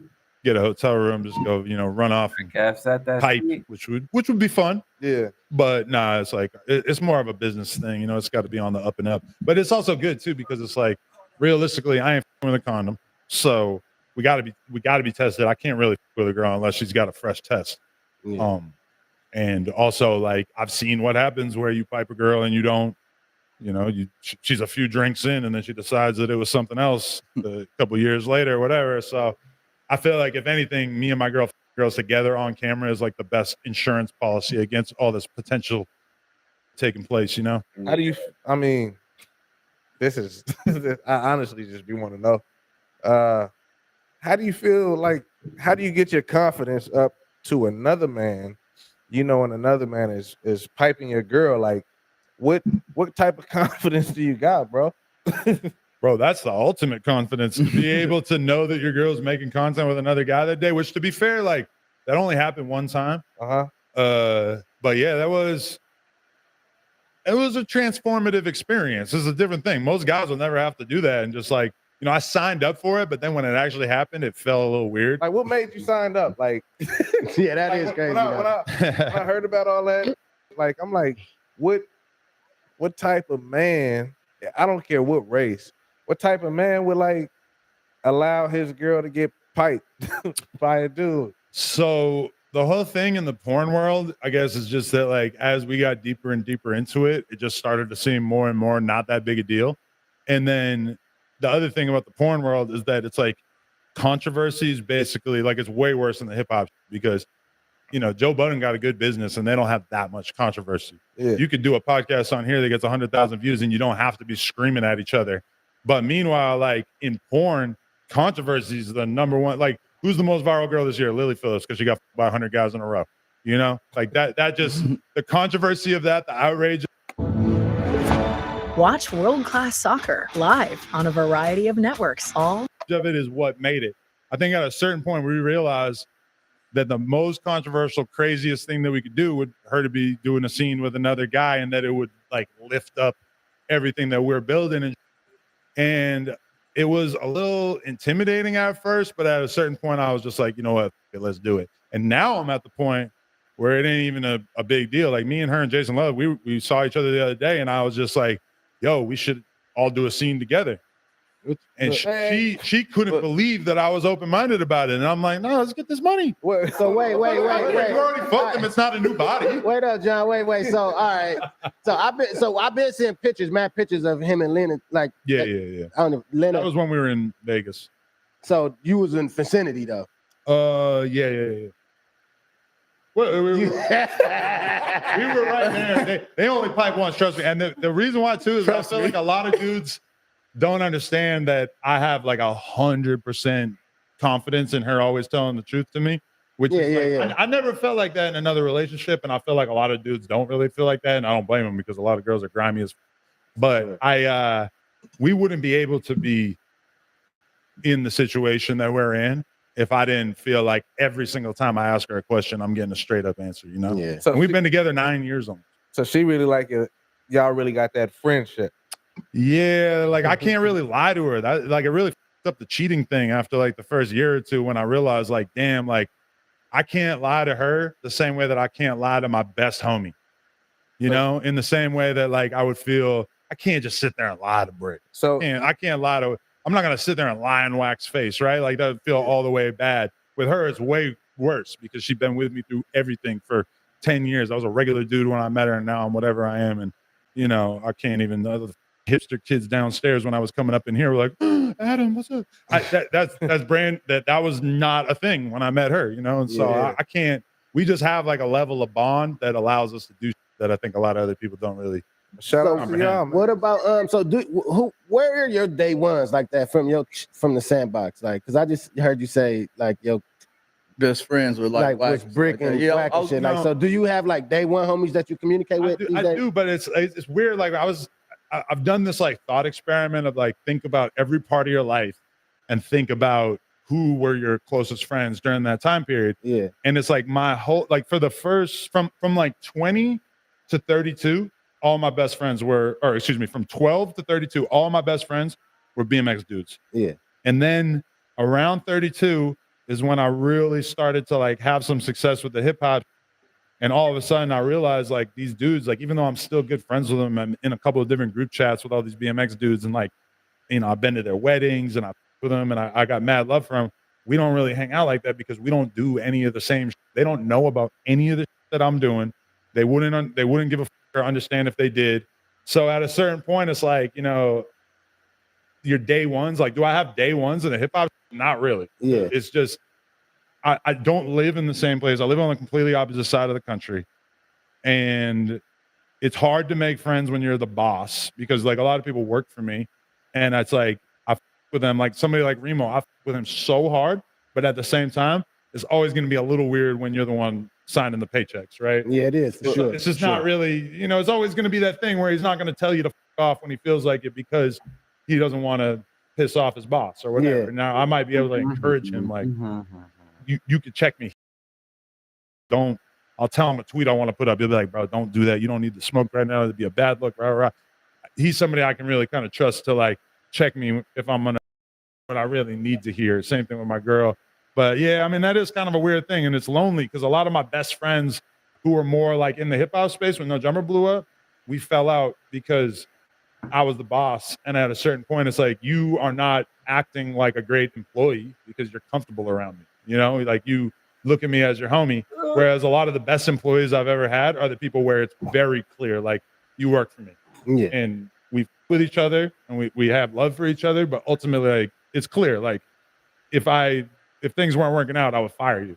And you know, like, yo, you are funny. Firing people like ruined so many important friendships that I had because of the fact that they were people I was really cool with beforehand. And anybody who's like really done business knows about that dynamic, and it sucks. It's terrible, but it is what it is. But, I always look at. Go ahead. But you reverted to two people that you employ as being your two best friends, Brick and Wack. In the content, isn't that the same? They're two people I'm like very close with, talk about almost everything with. Yeah, there's nobody else outside. Because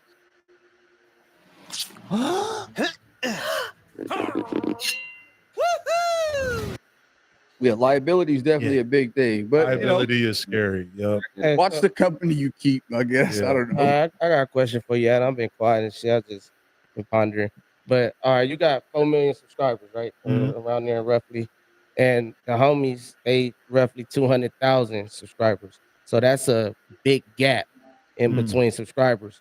But do you feel that the homies is on you as far as impact, or probably even already past you as far as impact and with the streets of LA and shit like that in the media space? Do you feel like it's a 4 million to 200,000 subscriber gap between FMW and No Jumper, or you know in your heart that it's we neck and neck right here? I wouldn't say neck and neck, because I feel like even if you just look at the Wack Pod, that's like 200K every week, and I don't really see any views, of that shit though. doing that in terms of views. Yeah.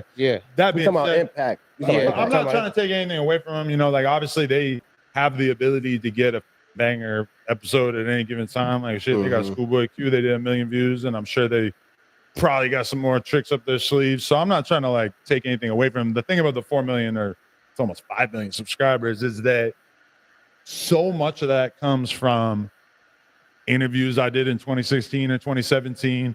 A lot of those people are dead, the subscribers. A lot of them are just not looking at YouTube anymore. A lot of them, you know, I could pull up like a random Lil Skies and Lil Xan music video that we uploaded that we got 20,000 subscribers from just that music video. Now, that's a good thing, because having a bunch of subscribers is good. And maybe if I upload something that appeals to that audience, they'll click on it or whatever. But I mean, it is kind of misleading to say like, oh, I got 5 million subscribers. Like, because, you know, even like our most successful interview last year was like Lil Woody. That got like 1.2 million views on the interview. So even that is like, that's 20% or a little bit more than 20% of our subscriber count. So it's like, you know, for a piece of content to get 5 million views would just be astonishing. But I mean, that's true of like Vlad too, is that, you know, Vlad, most of his clips will get 10, 20, 30, 40, 50,000 views, maybe like Boosie, but Boosie goes crazy. Boosie's like his most valuable person that he puts on camera. And like his most viral Boosie interviews, the clips will be like 400 or 500K on each clip. Maybe as time goes by, it'll be like 1 million. But Vlad got like 5 million subscribers, or like 6 million subscribers or something. So it's just like doing content for 10 years, the subscriber count looks kind of crazy. Like, you know, a lot of younger channels don't really like have that problem, but I don't really like take this, like, I never flex the subscriber count, because to me, it's like, it's just a symbol of how many people have tapped the subscribe button over the years.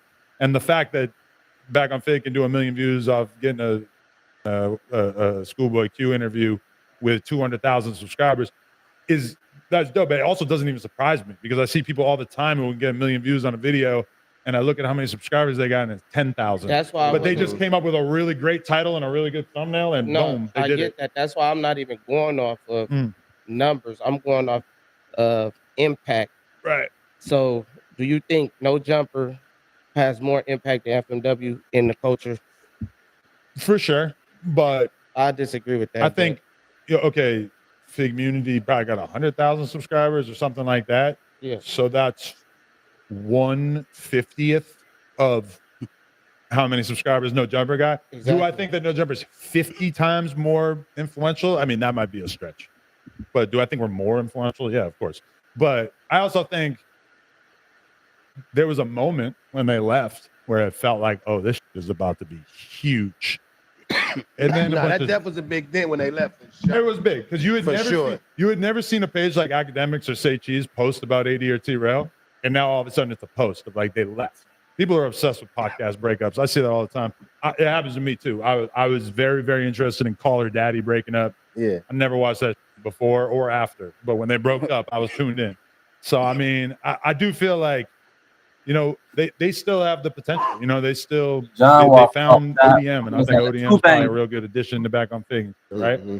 So I mean, they got the potential to like make this huge. Do I feel like it's necessarily capitalized on the momentum that they had when they first dipped? Probably not, but there's nothing stopping them from getting there, you know? Yeah, no, I think they're doing that for sure. And 100%. let's do a little content then, right quick. I'm gonna say a name. You just give one word, whatever comes to your mind. All right, big time. Let's go. Let's start. That's a Whack. good game. That's for words, can you mind? That's for words many right there.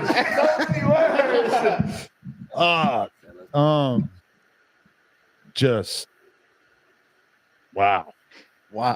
I feel like I would struggle to write like a paragraph about Wax. So choosing just one word is going to be tough, but I'll just say content. Content. At this Top point, tier. Wax Top is all tier about for the sure. content. For All sure. right. Pun. Pun. Destruction. To elaborate, I do think like Pun has a real knack for the content game because he understands that it takes, you know, that destruction is palatable to the audience and that's going to get them tuned in. But I also feel like it seems to me like probably behind the scenes, there's some concern about that because I think sometimes people on there feel like they're getting used as content. You know, they feel like the same criticism that's always thrown at me, which is like, oh, you guys are bringing people on and building them up and then torturing them by taking their personal life. Like, ain't Pun the first one who brought the Stet Heather to the forefront? I mean, if I was T-Rail, I wouldn't appreciate that. If you're really T-Rail's friend, you're not supposed to be making everybody wonder about your girl's past dating life. But Pun did the same thing to me. Pun basically damn near exposed some shit about my girl and made me talk about it. And like, you know, it's one thing to do that to your homie. It's another thing to do it to somebody you don't give a about. But I mean, You did that type thing at house phone. that's what I'm saying. Involuntarily is a very complicated Yeah, that story, was a little but tricky. situation. Thank you, man. you know, I was thinking about that earlier. Like the one thing that could have avoided all that is that if I knew that house phone had told me, then I wouldn't have. Wait. Sorry, You can't just breeze if I past knew that, that bro. house phone had, then I would have never had her on. The problem is that he lied to me and told me that he didn't. Wait, Adam, hold on. I never knew this. I swear to God, this is news to me. Oh, okay. My I bad. swear to God. So house phone knows something that I never knew that. I swear to God. I never knew that. He said he just got the top. That's what I I'll give him the thought. benefit of the doubt. That's what I thought. This nigga crazy. So he nailed. I don't know. He said he just got top, so I'm gonna give him that and just say But shit. once you cross the line, you cross the line. But you saying he nailed. I don't know. All right. So what happened? Like, just to give you the full story, I was at the AVN Awards. I'm talking to this one porn star chick I know on camera. She brings 3 other girls over. They're all trans, so they all used to be men, now present as women. They're all talking to me. They all say they want to come on a jump or whatever. One of them ends up. I end up talking about one of them on another podcast. She gets mad. She makes an Instagram reel talking. I immediately see the potential content-wise. I say, like, all right, you can come on the She was podcast. talking shit about what though? She was talking shit about me for talking about her and like kind of joking around about her. Okay. You know, She didn't mention house phone yet. no. And so then she makes this reel. I respond to her. Oh, and then there was a reel on Instagram of me and Danny Mullen talking about her. So she drops a comment and she says, that's not what your boy House Phone said when I was with him, or some on the stream. This is like, no, she left that as a comment on this Instagram reel. and you seen that though? Yeah, so I take confused too. I screenshot it. I send it to the group chat. I go, bro, House Phone, what the you doing? So you sent that to House Phone. I sent it in the group chat, which is even more callous. And you a funny bro. You really a crazy nigga. This would be like you finding out that one of them did that. I'm not even thinking it's a possibility because I never knew that was even on the tape. Oh, you thought it was all jokes? Exactly. Okay, but I am wondering, like, why is this saying this? Like, what the? So I sent it to the group chat. Why'd you do that though? Like, why did? Because he said he borderline think it's a joke. He had no idea that could fathom that could be real. It would be. With weight loss by Hims, customers report losing over 11 pounds in just their first. Like you finding out that your homie that you've been friends with for 10 years was I'm gonna doing some wild. I'm gonna tap in with the homie directly. I'm not going. If I had taken it more seriously, I would have done that. That's what I'm saying. Like, but he didn't think it was serious, but that's what we think he sued up. He calls me. He's like, and he's telling me like, bro, this is retarded. This tripping. La la la. And he's talking about the transgender. Yeah. This bitch. Why he saying that? But it's weird because it's like he's not stoked on it, but he's also not saying that it's not true. Yeah. You know, like I would think that if it was 100% not true, you'd be like, this lying. Why the f is she making this shit? Or you would kind of just like make a joke out of it if it was really not true. I would be laughing at it, you know? Yeah. And so then she comes on the podcast because it's still, I think it's a joke. She comes on the podcast with me and Danny Mullen, and she kind of like, Oh, this is after you had the comment with House Phone. Yes. But with the whole he told me it wasn't true. Oh, okay, I'm not thinking it's even that big a deal. I'm not thinking she's going to be talking about it the whole time. As soon as the podcast starts, she brings it up over and over and over. And so, and this is a live stream or is it pre-recorded? No, it's just a podcast. But so then I hit him, and he's still denying it. I go, listen, I'm gonna cut your name out of everything. I'm gonna make sure they cut your name out of everything so they can't tell or whatever. So I tell the editor to cut it out. He cuts it out, but he didn't do this. He was new on the job. He didn't cut out everything. He didn't do his homework. He missed like one moment where she said his name in the background. I don't know. I just cut a video yesterday. Okay, but I don't know how you do that. You edit with headphones on. I haven't edited something. He said he ain't doing years. it. So Adam. Now, in retrospect, knowing how this all went, I wish I had sat there for an hour and watched this really. But isn't that made 100% sure it was all cut out? Or you know what I would have done if he told me like, "Yo, bro, it was a moment of weakness. I piped." I would have been like, "I'm not putting it out. I don't want to." As a friend, you should have like at least as a friend, he should have told me the truth. But no. But as his friend, you probably should. He didn't probably want to come out the closet to you. Yeah, for sure, because he knows we all homophobic but at the same time, like, you be. in a funny way. Adam. Not in a like. I'm not. I actually have gay friends. Don't give a fuck. However, somebody wants to live their life, it's all cool. Yeah. But at the same time, what kind of jokes are we making in the group chat? Oh, this fool gay is gay. Get him the fuck out. Kick him out the group chat. You know, we joke around about so much that like a lot of people would logically think that we were homophobic.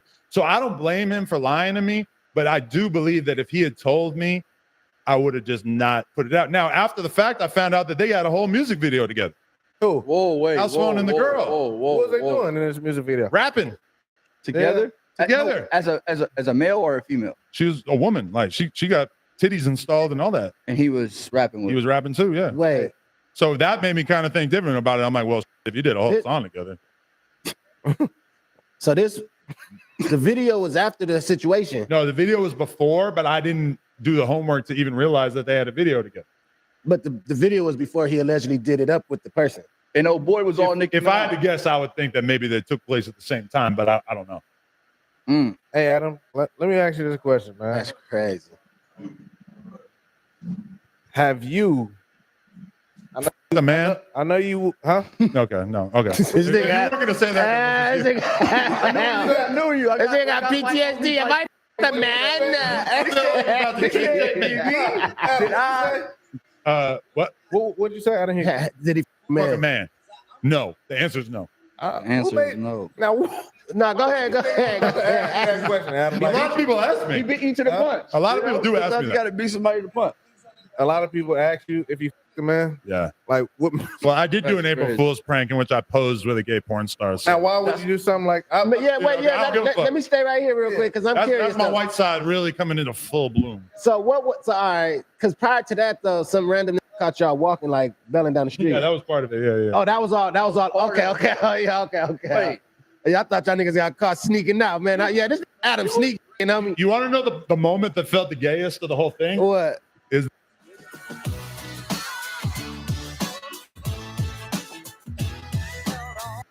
that when we were doing the photo shoot, the photographer goes, "Hey, you should sit on Adam's lap," and the gay dude goes, "I don't want to do that because my boyfriend gonna get mad at me."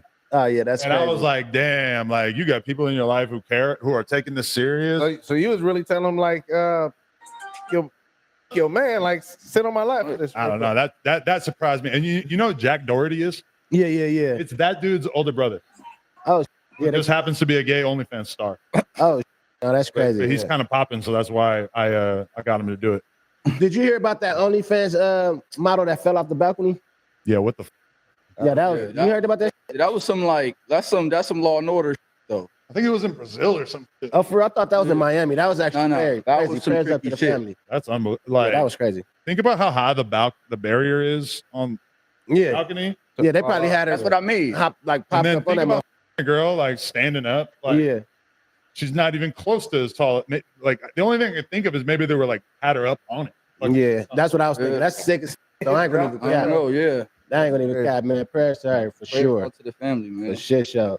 So what you seen? What's your thoughts on the situation with academics in the group chat that he was on with the 15-year-old kid telling him he want the I mean, fuck the I person think and shit. Ack definitely should like. You can get it. Ack has been on stream more than anyone else that we know. You know, like he's doing these 10-hour sessions. Like, you know, he's way more comfortable being on camera. Well, to be fair though, it was on a Discord call, and I don't think he even knew that it was gonna be out there like that, you know. But Yeah. you know, he was just with a kid. I think it's up. He should be smarter than that. But at the same time, I'm not into canceling homies over that ultimately is just jokes. You know, But what you think about what he was saying though? Like, you think that was jokes, or you I play think like that with a kid? It's weird. It's too much. He shouldn't have been doing it. But at the same time, when I think about it, like it was kind of weird having this conversation with Brick Baby because I realized that the older BMX dudes that I was hanging out with as a kid, it was the same dynamic that he was having with like the older gangbanger dudes from his hood, which is that like the 25-year-old dude who's still standing on the corner and the 25-year-old dude who's still riding BMX at the skate park are not necessarily like the coolest, most sophisticated dudes on earth sometimes. So yeah, those are the renegades of the community. Like the skaters and the bikers are considered not the gang members, but like the taggers. You know, in my world, honestly, yeah, like the graffiti dudes and the skaters tag, I feel you. are almost like on the level that I think of like the type of dudes who become street dudes out here, because it's like we were just outside every day getting into bullshit, fighting, doing graffiti. The conversation is different. Yeah, But and- then when you start yeah. saying what, like he said, it was so I feel like that. There's X4 songs that I didn't hear until recently where I'm like, damn. But see, It's that's like that? See, that's that. You don't do your due diligence. You don't check this And shit I out. do as much due diligence as I can, but like That's the dangerous, X4 shit Adam. is like old leaked songs that like I didn't even know about before he popped up. As far as Big Deal, if he has a super disrespectful streak, I ain't seen it. You That's know, irresponsible. I seen him sit down with Brick Baby and it ain't none. It's I all thought that was a smiles. dope. I thought that was dope. Because you don't got you ain't doing all that, don't mean that you ain't on that. Yeah. Like that, like he You just gotta- groove his groove differently. Like he just the his his laid Yeah, back. he a laid back, he a laid back nigga. And it's all type of bears in the chat. Call it that's going on. But I'm saying I was at the store and I was with YBG and Big Deal was coming, and I told both of them, and Big Deal laughed at me like, I don't give a yeah, I just Who is I YBG? just- Give a I fuck just about all seen that. YBG at Yeah. football game. It's Who is YBG? Gordy. YBG's Brick something. Keem Peoples. Gordy. Okay. Yeah. So I'm thinking that Big Deal ain't tripping about nothing if it ain't like All right. super close Do it, to do him. it. I gotta do a little more research. Yeah, I think you do. You gotta listen to some SoundClouds, and I'm just saying that's like the responsible thing to do if you're gonna have these caliber people. But I wouldn't do it unless they both agreed to it, and I don't think either of them are gonna do a setup where we're gonna come in and obviously we're gonna have that situation secure regardless. Yeah, But Big Deal don't even matter because 4Xers is so not gonna do it that it ain't even a possibility. Yeah, because Well, what's going on with I seen that what's his name trying to go at you? What's bro name? I forgot his Yuri. Like, what's the situation with that man? He coming to get you. That's the last gasps of a failed live streamer are the lawsuit.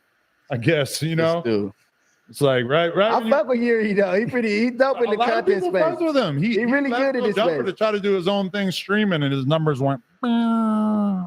It's a process. It's a process. It's a process, but when all signs are pointing down, it's hard to look at it as a process and more of like a forfeit. Like, oh, this just ain't really working. Supposed to just quit on it? Come on. Shout out. I keep going, Yuri, man. I believe. But so that the case that he's trying to get to you, like that. What he said? What was it? He's trying to argue that. Because all right, it's two things. It's like he's trying to he worked for us for a period of time, right? So in terms of like a workplace, unlawful termination case or whatever, that's got to be all stuff that happened before he left. Then he's also taking all this other stuff that happened after he left, and he's trying to throw that in there. Like he said that like Lush's baby was going to be a crack baby, and his baby was going to come out addicted to meth. Damn. And so then Lush pulled up to his crib. Oh, trying to squab. He didn't want to come out. Oh, that was real. But now this person is suing and acting as if Lush going to his house was this crazy affront to him, when in reality, he was talking all this crazy shit, and then he hid under his desk when Lush pulled up with Comparator. Let's be fair. They were ready to do whatever. And then even after that, like I remember Yuri sent guys with guns to run up to the pop-up. Oh, the Russian. They popped up at the pop-up. Oh, Yuri it's the last gas of a failed YouTuber. And I just look at it as sad as I'm really looking forward to it. I'm really looking forward to like putting it all in front of his lawyer's eyes and letting his lawyer realize the extent to which he was lied to, because his lawyer would have never took this case if he actually understood what happened. You lawyered up. It sounds like. Oh, I've been lawyered up. It sounds like you got money in the tuck for that. I don't buy cars. I don't buy clothes. You buy lawyers. You buy lawyers. You buy Jewish lawyers. Whatever color they come, it is what it is. So what about Dejan? So is that Dejan shit? Did that hold any weight about him getting shot up there, man? Let me ask you something. Does anyone here? Is there any Dejan truthers? Like, is there anybody that believes that he actually? Nah. Hold on, chat. I gotta get this. Boom. Is there any Dejan truthers? It's nasty work, chat. I gotta get this feed, chat. I gotta get this feed.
I don't believe. Because I did hear shit. T-Rail say that he thinks he got grazed. Yeah, and I'm like, they damn. showed I wonder the report. if you're the only one who thinks he got grazed. What did the doctor report say he got I grazed? mean, when T-Rail read it, he said it was it's a different it's a yes, medical term. flesh wound. Grade.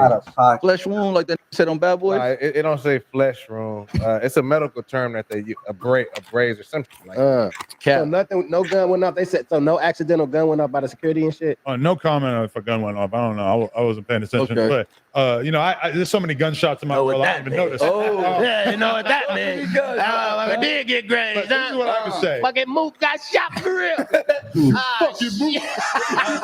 That was the best pun content in a long time. Yo, that was funny as fuck. Nah, but I'm gonna say is that he went to the hospital right after. The hospital said we don't see any evidence that anything happened. We told him to do the Philippa Jojo, you're a tyrant. We knew that having you here would be valuable.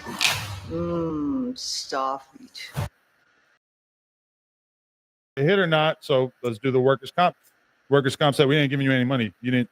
You have. Oh, so when workers' comp says that. Well, yeah, you gotta have a doctor's note. What workers' comp was like 4 days after it happened. The hospital was like an hour, 2 hours after it happened. So if both of those parties conclude, and I'm gonna be real, I was there. I seen people looking at the area that he felt like got hit, whatever. It's like if all that's not there, I would have been got sued if there was any truth to that. I got a quick question. So when all you was right there when all this went down, I was right? in the building. I wasn't exactly there. You're always in the vicinity. I was in my office. You're never there, but you're always. Honestly, I was in my office answering emails, and there was so many people there. There was a Plug Talk photo shoot going on. There was like all the workers. We had way more workers at that time. I think they were recording the news and the other. There was mad. Allegedly, when all this transpired, and they tapped in with you, like when you seen Dejan, like how was he looking? Like was he yelling? Allegedly, he was. The best way I could describe it would have been like he was impersonating what a person who had been traumatized might look like. So you it did not come off as sincere to He was waiting on an opportunity, you said. which is just mind blowing because how the do you like hear a loud noise and then immediately, to be fair though, he went into the bathroom for like 5 minutes. I think he was sitting there thinking like, is this it? Is this how I should make my grand exit? But then honestly, when I seen him do that with Fig Munity, where he like basically lied and like acted as if he was being the target of this homophobic campaign. Yeah, or that was whatever, crazy when for the sure. reality was, from my perspective, he said some stuff about Keem, and it became uncomfortable for him to be around. Not to mention the attitude that he was having towards Stet and all that. It seemed like that was the reason why it didn't work out. It had absolutely nothing to do with people calling him gay. But then when he put out that statement, it was 100%. They called me gay. It sounded a little lawsuity. Yeah, the way he was wording it. Yeah. I mean, to be honest though, like I had a conversation with my lawyer about that, and my lawyer said that there's very much like precedent for people doing stuff like a podcast. That of course there's going to be conversations about your sexuality. Of course, you know, but like if how you made it a that's joke. a normal podcast thing. So I think it's actually like much harder to sue for that kind of thing than Dejan probably wishes that it was. Yeah. So you think he just walking around looking for lawsuits? I mean, I don't think anybody's ever going to hire him again, so that might be kind of tough. But yeah, for sure, he would have been the guy who didn't fit in the back of the Uber, so he sued like that one girl. Oh, I think Dejan was good at on his camera to be real. That was crazy. Niggas out there. You know he's just looking for that opportunity. I know. That's if what that I'm saying. happened to him, granted, he's nowhere near as bad as that is. He would do that. So no jumper to him was Walmart water on the ground. Like I'm gonna just go slip. Like he like that. He I saw a think bunch that of gang members. If he saw a bunch of water on the ground, he would have done that. He would have gave himself a concussion on That's what I'm purpose. saying. If I see a bunch of water on the ground, I might slip on that buff. He heard a loud noise and decided, gunshot. I'm going to the bathroom. I'm saying I got shot. But like if you saw water on the floor. I honestly, like it's tough for me to imagine that because to me, it's like me and Josh had so many like cool, positive conversations with him, and I feel like around that time, the audience was like really warming up to him. He was doing a lot of funny shit. You remember when he dressed up like a chemist and he was making fun of Lush and saying like, "Oh, we're cooking up meth." Yeah, you should get your beat up. That was funny. Yeah, that is up. And as Lush's friend, I think that's up. But from a humor perspective, You had to correct yourself. that shit That was was great. fucking In funny. hindsight, it was fucked up in But I hindsight. was with Lush at the time, so it felt like a great idea. But like, you remember the time when they were doing the weight loss thing, or like how much he weighed, and he stood up and he had put a bunch of bags of chips in his shirt, so the chips fell out everywhere. Oh my That God. was funny. He did a whole episode of the news where he was sitting on a stationary exercise bike. Like he was doing a lot of He's theatrical. He's theatrical. But by the time I actually watched I watched like 2 full episodes of Fair to Say because I was so intrigued by him leaving that. And it didn't feel like he had any of that magic left in him. It felt like it was just like a real just gay dude just complaining and just being and just like he made me feel for Stet on a level that I didn't think I was capable of. I feel like Stet should have when he No, I with that, man. I think he got potential to grow on this. Yeah. I with that, man. He just didn't respond to you or what? No, we had a little conversation. Honestly, I respect Stet because his whole thing with starting his podcast is like he don't want to do the thing where he just like go with the ops immediately, which I think is probably a good idea on his part because I just seen this happen with Rory and Mal. They fired this guy named Julian, and Julian immediately gets on a Twitter space with Joe Budden. And that's like a lot of people were saying you look like a goofball for that, So for you to reach out to him, I mean, you really keep up with FMW. Nah, he keep up with FMW. You have to. It ain't no through no damn Reddit, man. This nigga tapped the right here, bro. There's very few people where I watch their full podcasts in general. It's so much easier to watch clips on people's. They're going to tell me when it's something that's actually important. But you scouting the competition though. For sure. Yeah. Okay. So yeah, man. That these doing it up over there, bro. So doing some so with stuff. FM, I mean, like, are you proud? Just keep it 100. Like, are you proud, like, of their success, their growth? The branch off. I'm are you proud. hating on them? You know Nah, what I'm for proud sure. of? That's a good question, though. There's For some sure. parts I'm proud of and some parts I hate on. Like when I see, I feel like AD got a good dynamic with Malone, and Yeah, that's dope as fuck. like for that. sure. I feel like this is a good dynamic. You've actually put something dope together here. Do I feel that about T-Rell? Less so. I feel like he should have emphasized you. I feel like he should have de-emphasized Heather a little bit. That's I hate. You could be hating on her. He should not have the superiority complex with Smack because you have a retard too, T-Rell. He ain't really that different than you. I'm gonna be real with you. Like Smack has his shortcomings, but T-Rell, you ain't that different than him. And it turns the audience off when you act like you're Albert Einstein and Smack ain't. I don't like when he does that. I think he really f***s up when like people offer criticism and he's just like, yo, y'all, fuck your mama. Your mama ain't like people don't want to hear that. Like that's So you're saying he's not transparent? But he feel like that's okay. My fault. you're right. That's Reddit narrative type. But when I see those clips, I just think like, bro, that's not what people want to see. They want to see you listen to your audience. But he be feeling that those aren't genuine takes. He feel like those are your people coming in hating on him and just trying to antagonize him. I mean, maybe it is a little bit of that, but I feel like I don't know. I feel like he had nothing but love when they left. It was like unbelievable how much support they had. And I feel like because of a lot of bad moves, for instance, like over censoring the Reddit, removing positive about AD and the other people, and then like or leaving and then leaving up negative stuff about the other hosts, and then like making it so you can't even say anything about this girl. I feel like that's like a bad play. I think that he should be smarter than that. But you filter out no jumper Reddit, I'm sure, to how you like it. We have moderation, but at the same time, like to what extent? You can't talk about somebody's kids. You can't spread fake. There's just like there's a certain level of negativity that I think you shouldn't allow in your Reddit because at a certain point it's going to become so much of that.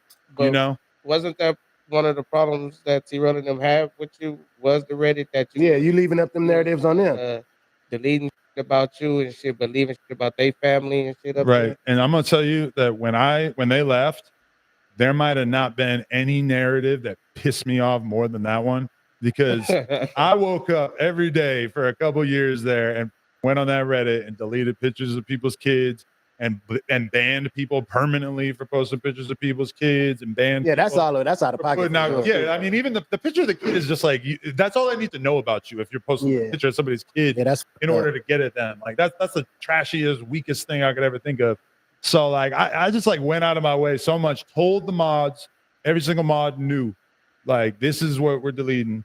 And if somebody has a negative take about, if somebody wants to say, hey, AD sucks at podcasting, it's all good. If somebody wants to say AD sucks as a dad, you got to get rid of that. That's like, I'm not trying to have that kind of going on there. And the thing is like, you can look at the jump at Reddit and see all kinds of negative shit about me. You can't spread like blatant lies about me or whoever. So you could say, you could have all kinds of negative takes. I read takes on there all the time that I kind of feel like deleting, and I don't delete them because I want to preserve a sense that real conversation. You don't just slip one in here. like, that one, there's 2 minutes. It's only been 2 minutes. Only 2 minutes. Nah, like if somebody's take is like Adam's or Adam don't really with his hosts, or Adam's using his host for content or whatever, I don't give a that means. But what if it's like nothing a deep dive that you really think could like switch the mindset of the people sitting next to you? I mean, sometimes it is weird because you feel like, damn, like, are the other hosts going to read this and they're gonna, like take it more serious than I think they should? But I'll give you an edge case, like things that are on the edge. Is like the other day I blocked somebody and deleted their post because they posted a thing basically explaining why they think I'm a white nationalist.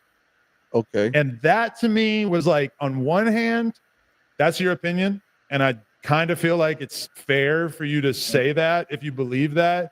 But I read it and I said, I don't think you've like made enough of an argument to actually like be making such a big claim. So to me, that was over the line. So me being a Nazi is like right on the edge of like, if it was well supported and if you had like actually like named off some good instances where it was like, look at Adam, he's racist because of this, and this, I wouldn't have deleted it. Like when they just jump off and say you're a culture vulture or something, and not culture vulture. I don't give a fuck. I'm just saying, but not you want blatant facts. I mean, that's just like such a common opinion. That's such a common take that it would be crazy for me to block people for saying that, you know? Yeah, exactly. Let me ask you this real quick, Adam. What's your definition of? I want to hear your definition of a culture vulture. What do you think?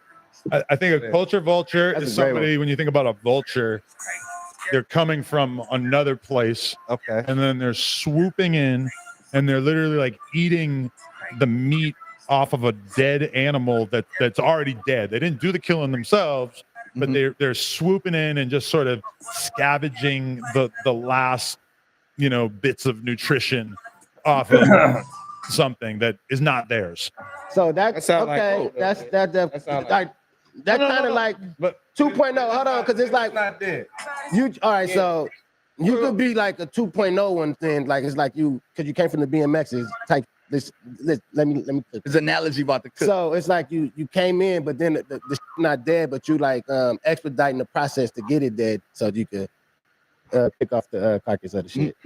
Wait, what's you're talking about? BMX being dead, or no? Like how you come in and then you just chime in on gang culture and all this type of shit. Which, because I'm from a place that's like 10% black.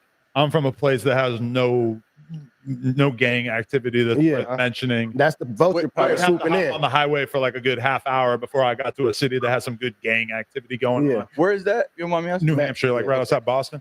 And so basically, like, I understand that argument, but my thing is like, nobody ever even thought about saying that about me until I became successful. I've been a avid hip hop nerd since I was like 8 or 9 years old. So I feel like, anybody who has a conversation with me about hip hop, you might be able to pick out certain things of like, you don't have a valid perspective on that. You don't understand this era or whatever. I feel like I'm pretty specialized in essentially like everything that's happened in hip hop since like the mid 90s when I really became 100% tuned in. And, I feel like if I grew up in Inglewood, then nobody would be able to call me a culture vulture because it'd be like, well, he's from here. Well, now I feel like I've been obsessed with paying attention to hip hop like my whole life.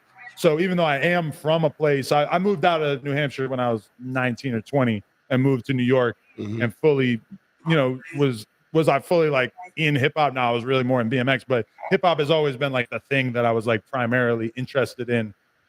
So it doesn't really like make me trip out when people say it, because it's like anybody who makes content about what's going on in the streets or in hip hop that is kind of from outside there, like it's a reasonable thing to say about Flacco because he's from North Dakota. You're not from here. You talk about it. Well, you're kind of a culture vulture. Yeah, I think Flacco's strange too, though. No, they think niggas think he's black, so it's like he gets a little bit more leeway.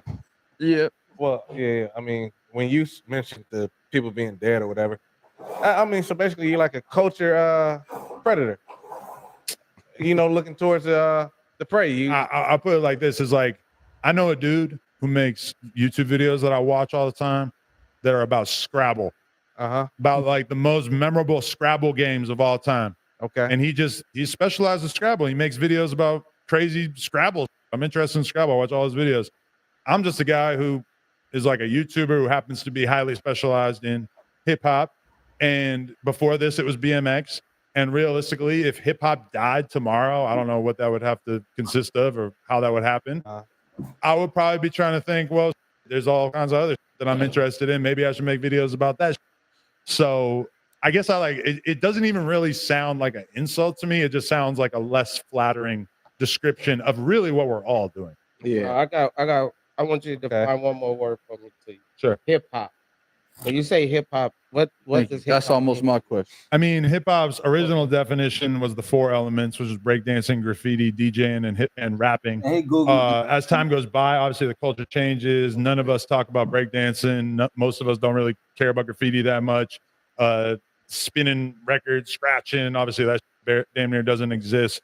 So I feel like, hip hop is basically like rap music and then all of the other things that are sort of like tangentially connected to that. Like, is gang 100% part of hip hop? Well, it's like connected to it. For sure, you would have a hard time understanding most of the biggest hip hop artists of the last 10 years if you didn't really like understand that there were gang politics involved in a lot of their. But then also, in addition to that, we were just talking about Zeus. Is Zeus hip hop? I think not so much, but it's definitely kind of related to hip hop when a lot of the most popular personalities on there are rappers or people who have been rappers at some point. So I mean, it's kind of expansive. Well, hip hop to me is just simple. It's just black culture.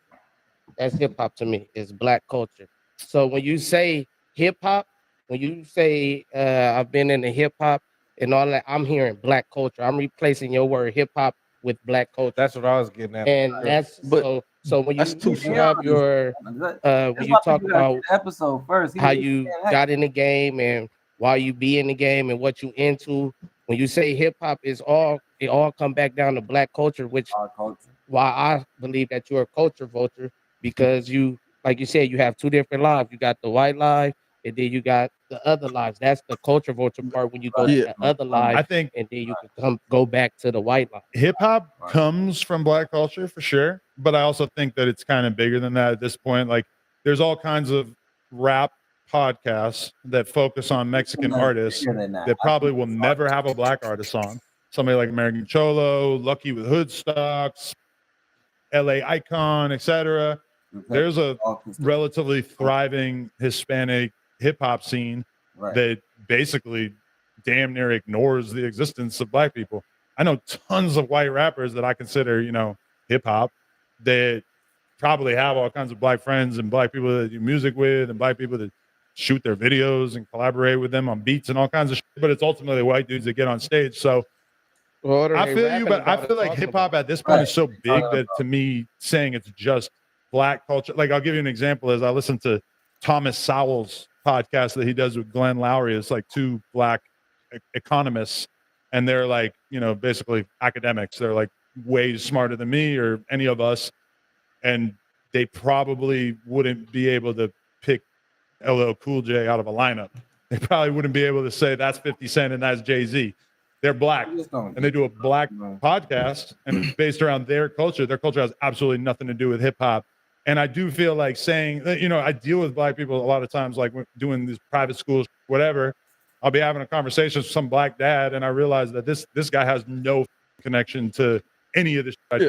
Every single thing that I talked about on my podcast this week would be news to him. Yeah. And that the black experience is not the same as hip hop, because hip hop is so much bigger than just that. At this Perfect. Point, Stay right there. I coach at a private black school. It kind of like made me feel away when you said a normal white life and all you did was resort to waking up in the morning, going to this place, doing that, when every day I coach kids that never lived the lifestyle that I lived. And that's also a normal black life. So that's why people, when you say those type of things, people look at you in a certain way, because you probably shouldn't say normal, because what what you see and what you involve yourself around is not necessarily. I'm not saying my people from the East Side aren't normal, but that's not the everyday black person. Nah, yeah, I'm kind of like satirizing like my own existence because it just stands out to me so much that a lot of times I can be in the 40s doing a vlog and then But I why go, do you consume? Why do you like always consume black culture with that? Why can't you go back to like, I don't know what your content Well, I consists interview of, like rappers. freestyles and I interviewed like you dudes did the from Dat streets, Piff you know. guy. Like that was Right, that was good content. Thank but you. why don't you resort back to that rather than like gotta sit? I don't know. Like I understand, give these guys an opportunity, but why can't you give other people that might be from Texas or from Illinois that might not even know, well, not Illinois, but like Manhattan or wherever, not know about gang culture or really give a damn to tune in on that, to like get a freestyle from somebody on SoundCloud that you can potentially, because you have the keys. Right. I mean, we do that all the time. Like we have people do these freestyle performances and it's all walks of life. We have people doing it who are like clearly gang members. We have people who are more on But that's the what we're going back artsy to that. side, you know? Yeah. To me, it's not like, I don't conflate the average black person's existence with like the average black person in America does not have any clue about what's going on No Jumper or other platforms, you know, like if you were to even say like what percentage of the average black person in America really is like an avid hip hop fan. No, but even when I they're don't know. hip hop fans, like I coach a boxing. When I resort to like a conversation, I say like, oh, the No Jumper, oh, the interview. Because I consume it. Sometimes I expect people to consume the same thing, but it could be a black person living a normal life that don't know damn nothing about No Jumper. But what I'm saying is it because what you have people consuming? Like that's what I'm saying. I mean, obviously our platform has kind of gone in the direction of a lot of street. Now my No Jumper wave in particular, I feel like the so I can and get they were on getting this. it done. Oh my God, bruh. That you need to just do the front and then come back and do No, the I'm back. not doing that. That shit look too I don't know if they can do it all at the same time. Sit down, like when they did my braces. One, sit down. Yeah. Pull them all out, put them in. I'm not coming back. I haven't encountered that many like extreme cases, so I don't know exactly what they were telling Extreme, me. you come up to extreme. Ball in so many different ways. He's settled. Not, but they wanted to see you. I kind of like can't do what I think is right because it's putting an employee in danger, and that's not typically how I think of things working. Like usually there's not really like a threat of violence if you don't do the right thing with your Instagram account, right? Like I don't know, that was Laps around. Why can't you just sit down with a regular rapper and ask him about his journey of becoming a rapper? Why does No, I it can do always that. have to like? I'm just using Remble as an example. Yeah, only research you can do is like, all right, I have to wait for him to get in a bunch of. Now I get a better interview. But we interview people all the time that aren't in AIM at all. I mean, I could go through No Jumper's interviews, not only that we have lined up, but that also we've done. And it's like mostly people that aren't really like wrapped up in too much drama or like that's by no means. I seen this point and shoot video. I'm not trying to be disrespectful or anything either, but he was talking about Lena don't respect you and like like that. Like, what's your thought? What's your takes on that? Because she was saying some funny stuff. You know, it's the peanut gallery just trying to put narratives together. I mean, realistically, it's like she respects me enough that she got married to me. She had a kid with me. She's about to have another kid with me. She's you know, she kept the on lockdown besides the on-camera thrills for 9 years or whatever. I mean, if we were gonna separate, and that's actually the thing with us too, is like, yo, a lot of people have a lot of drama in the public eye. I think about Blueface, and I think about the fact that he's been able to be mega viral for extremely long periods of time off of just having relationship drama. When me and my girl got together, we said very early on, I'm never going to disrespect you publicly. I'm never going to go to my Instagram story when I got something to say to you. You know, if me and you are going through hard times, we going to smile publicly and we going to keep it smooth. I mean, we don't do the shit that like 90% of couples that I see out there do. And I think that that's honestly probably like the best conversation that we ever had, was just that we weren't going to disrespect each other publicly ever, no matter how bad we were going at it. So even to this day, even the people who pay the most attention to No Jumper, they have no idea when we were going through it. They have no idea when we came close to breaking up. All that behind the scenes. So in that video with you and when Wack and his lady and y'all was sitting down and shit, it did seem like y'all had a little tension in the air with you and your lady? I mean, I feel like when we had the conversation about how that was going to go, she said, so like, what am I supposed to do? Am I supposed to suck up to you and act like I think you're the greatest human ever? Because that's what R&B does to WAC. Yeah. R&B, all love to her, but she acts like she's the leader of his fan club. I told her, you don't got to do that. Any complaint you got about me, air it the out. Anything tension-wise, like, you know, her talking about how I am trash at calling the handyman or talking to the guy who's supposed to cut down the trees outside the crib or whatever. She's right. You know, I can't deny that. I'm very bad at being domesticated. I never would have got a house. I would have never left the Palazzo. I never would have done any of the shit that we do. I never would have had a kid. My default way of being is I wake up every day and I hustle all day until I go to sleep, and that's it. And so all this extra shit, having a family, that was all her idea that she kind of got me on board for. But I'm just like a pure hustler. Like everything I do family wise is a calculated decision that I'm not going to be hustling that day, because every day I have an idea of what I would be doing to make my brand go further, make better content, etc. And sometimes it's hard for me to take a Saturday and a Sunday off, but she's allowed me to see a better version of life. Anybody who got kids know we real dedicated out here. You know, I'm still waiting for my dedicated pack. I think that's what King was getting for you right now. Oh, that's You know what? I forgot his pack. Yeah, I think King was getting dedicated. That did that put me up though, because I remember I had a conversation with my girl where I was like, listen, I'm all in as a dad, but I ain't wearing a girl dad shirt. Like, I'm just not, I don't want to be the guy at the park wearing like cool dad memorabilia. Dad gear. And then like the next day I see something and I realized that Keem got a clothing line called Dedicated, and I was like, oh, that's a W. Maybe I am a trash dad. He got a whole brand out of it, but you know, I respect it. Yeah. But all in all, Adam, like that's why the first thing I asked you was when you hit me up, because that pertained to me and you on some shit. You grimy though. You said you cut your dick off and then stapled it on her. Damn, that's you must have been having a weird day that day. So yeah. No, I'm saying that's my homie. I could get at there. I get at there.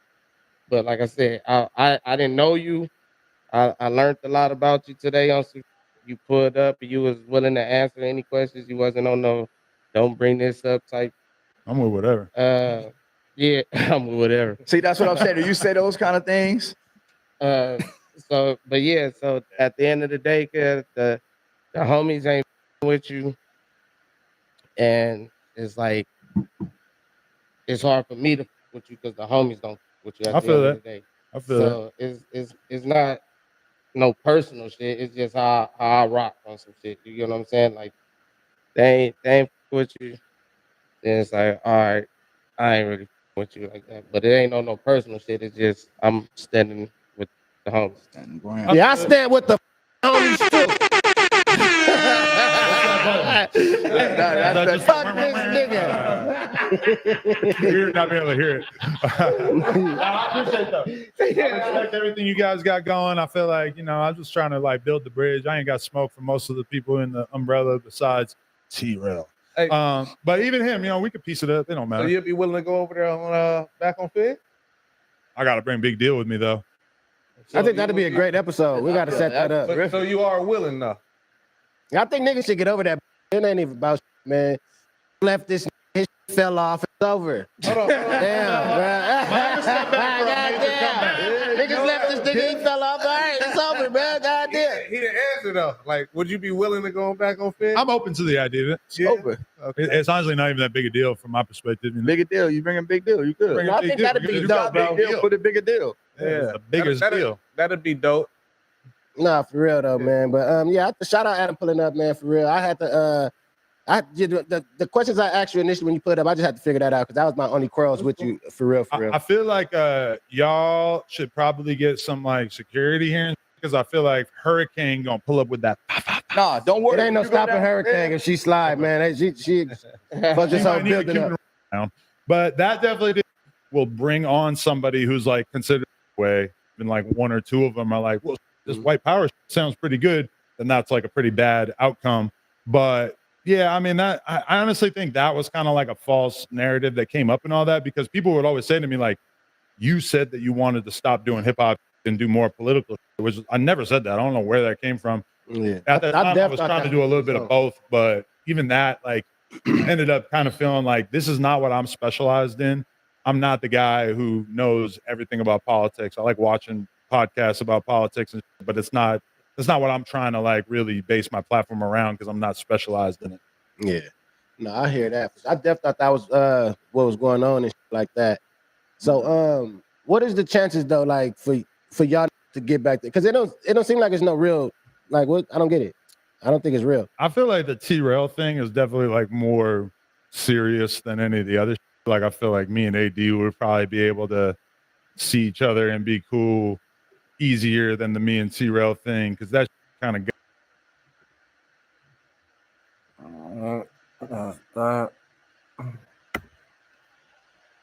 that's crazy, chat.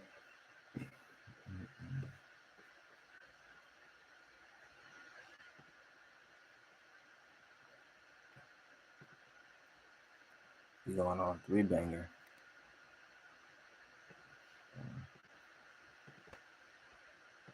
How do you feel about being called crazy? Where do you believe that narrative came from? Me doing crazy shit? It's been a long time coming. Fresh new tires, I'm still running. It's a few things I'm overcoming. When the text still clear, still think about it every night and day to try to stay away to keep my heart in your talk. Don't take this disrespect. I'm sitting here trying to Why Japan? Why is Ye always in Japan? What makes Japan so special to you? You know, I love the temples. I love people are with you. You know, they're just really respectful. Yeah. And my wife said that in past lives, I was a king. I was an emperor out here. You know, I see you doing a lot out here. How do you prioritize your passions?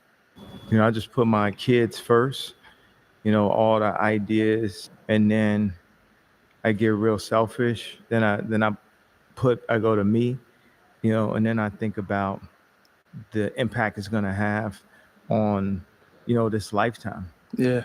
I've seen your recent Instagram post about how, you know, you got North in training now. Yeah, it's good. Like, I was always into the idea of having a school, and like both my mom and my dad were professional teachers. So that makes me a natural teacher in my blood. And I'm just thinking about how her album is going to be, like how insane, like everything that I learned, that I could have it flow through her also, and for her to become the greatest, the next frontier, because we're like you know, like the kings in Africa or something, where it's just passed down. Like, I'm the hands down greatest, she gonna be the hands down greatest.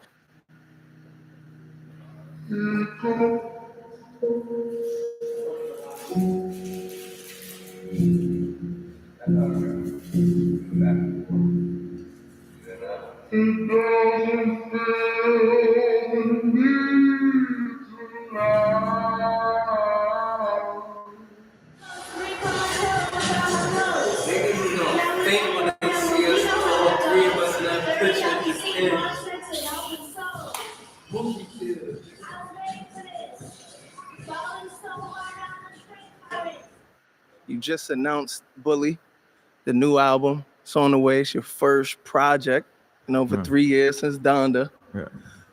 Why the title Bully? You know, my son was playing with some kid, and then he kicked him. And I asked my son, I said, "Why you do that?" He said, "'Cause he weak." And I was like, this man is really a bully, right? I gotta saying you the reason for bully. Don't do that. He just kick everybody and like push him over and like this. I wonder where we get that from. Which parent? Oh, definitely young Ye. Yeah. When should we expect Bully to drop? Ye? My oldest said to bring it out in June. So your birthday or her birthday? Oh. Didn't Yeezus come out on your birthday? Yeah, so we're gonna do it on your birthday. That's when we're gonna bring Bully out because that's her favorite album so far. Yeah. She rated a 10 out of 10. Yeah. Okay, Bully's on the way. North's birthday. Yeah. I want you to tell me how you feel when fans tell you to release the album. Fans never want to wait. Oh man, if they was a fan, they would have heard the song "Can't Tell Me Nothing" and believed it. I just want to go see comments and see people like really love the post I just did, and somebody be like, "Release the album, Kanye." Yeah. If you're my fan, you're not even gonna call me Kanye. You're Yeah. gonna call me my legal name, Ye, my Muhammad Ali. It ain't Cassius Clay no more. Why did you change your name to Ye? Because my friends call me. If someone calls me Ye, they never say anything negative. Like people, headlines, they use the word Kanye, Kanye West, however they want to do it. Right. Now, if you say Ye, formerly known as Kanye West, or Ye, you got a certain level of respect, a certain level of love for growing up on the music and the work I put into this lifetime. So, Yeah. Who was the first person to call you Ye? I don't know, it had to be like back 8th, 7th grade. I don't. Okay, I don't you've remember, been had that. You've been had that name. I thought it might have been when you got into the rap game. Somebody randomly. Beanie called you. Siegel called me Yeezy. Okay. Yeah. Okay. How different is your creative process on Bully compared to Vultures 1 and 2? First person I think of is Quentin Miller, because he'll write something and just one-to-one, it could go. Right. It could go, you don't even have to change anything. And I remember when I met him, before we were doing Vultures, before it's called Vultures. Yeah. And I think before I even decided to do the album with Ty, I knew we was gonna come for the chip. Yeah. I knew, because each team member, we pull them together because I'm a walking franchise. So we need, these teams at this point. Yeah. That's one of the things. Another thing is I'm chopping up all the samples by hand. How much does this album Bully mean to you? I remember we was listening to music and you was like, man, this album is just so positive. Every word matters, every bar matters. And because you lean on like a bar that like brings somebody down. Just that was always rap. Yeah. And this is like more the way I remember Lauryn Hill album, way I remember Miseducation. I feel like it is my Miseducation. It is my Gnarls Barkley album, because even 808s and Heartbreak. Yeah. So I know Bully has a title and a connotation that a lot of people are anti Bully, but we can bring it. I'm just hyper next level frequency right now.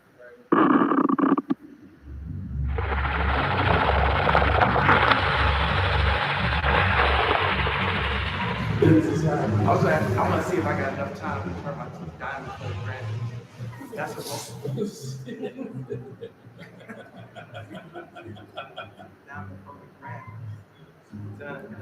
what I got it decided for the family. See if I got enough time to turn my teeth diamond for the grand.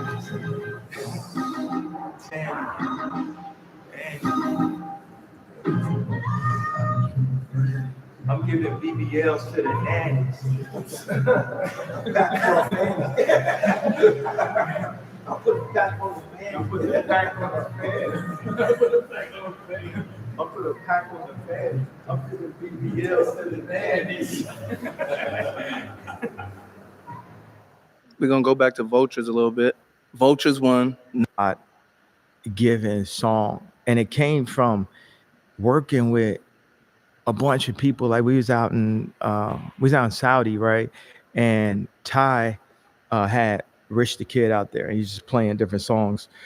Everybody had this vision of having a soccer chant. Like if the White Stripes had this song,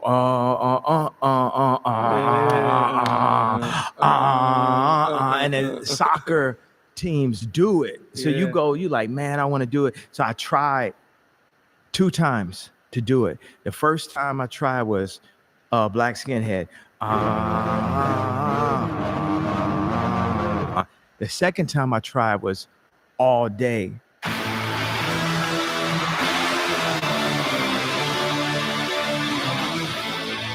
All day. And Paul McCartney wrote that melody. He wrote it before he went in the studio with me, and a lot of people say, man, he discovered this new artist named Paul McCartney, man. I hope this guy blows up one day. He's talented. You know, he plays the keyboards and the guitar.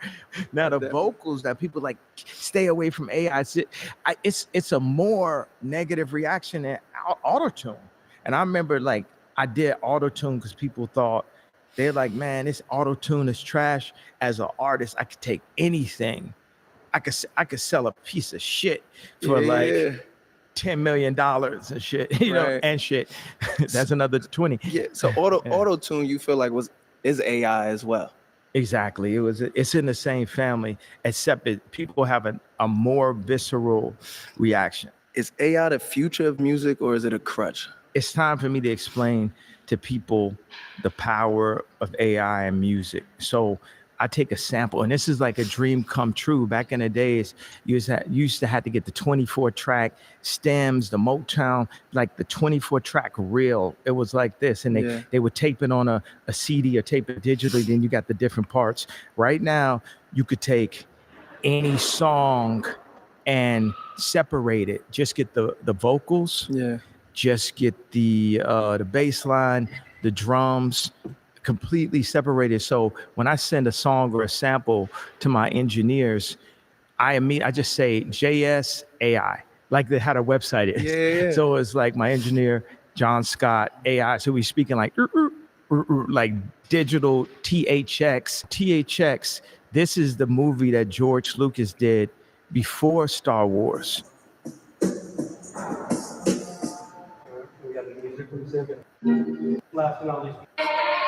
Even though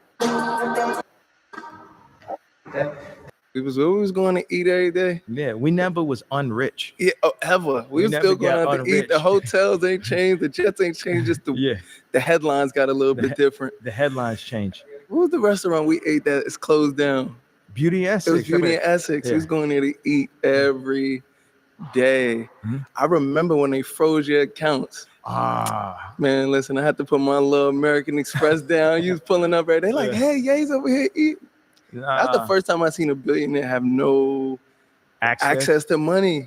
It was crazy. It was like a episode. They wanted to do everything to prove to me that I didn't have a right to say anything out loud that went against people who own the media, people who own the music industry. People imagine because brand, just music. If they get, and she's educated. So I got my niggas out there. Everybody, and that's and as far as all these rappers go, Dylan. We competition with the French Bake. Like, do you believe? Yeah. Oh, I don't know anything else, but people could misunderstand. Yeah, when they how they did, like I'm that guy, right? Yeah. We have to, Drake added the people. Take them shits off since I got them. Yeah, man. Easy slides. I ain't take them shits off since I got them. I wore them to sleep. I woke up the next day. Just didn't give a fuck no more. They definitely went to war. But then when you get the money, when you got money, you go in and like try to prove you got money. You know what I'm saying? You gotta like. I remember when I lost my when I lost all that Adidas money, I was like, damn, I gotta start dressing like a millionaire now, which actually means more jewelry. When you're a billionaire, you can dress like super bubby. So I was like, I gotta like pull up with the cars and blah blah. Nigga, we still got it. We ain't going nowhere, A nigga gotta keep going. It don't matter. Like a nigga is never gonna sell his check. When you sell your chain.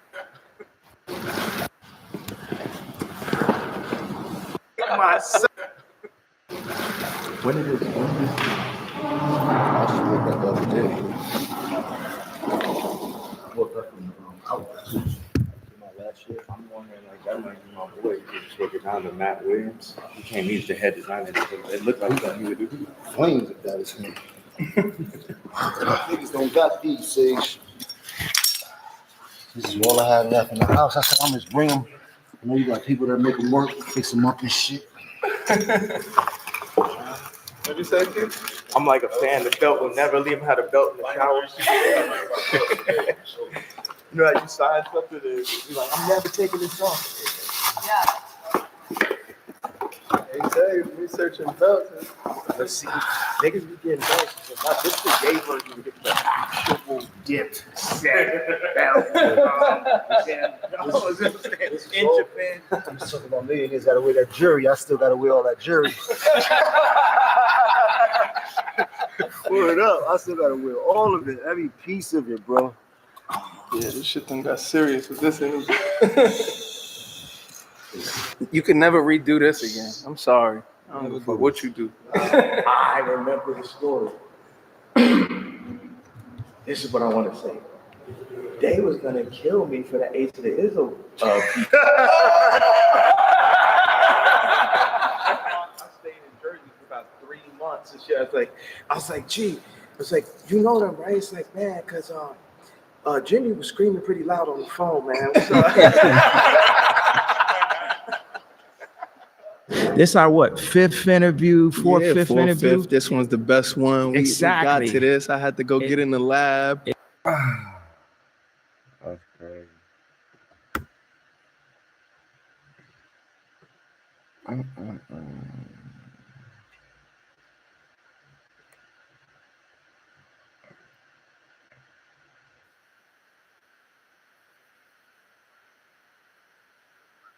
Banger. I'm not mad at it.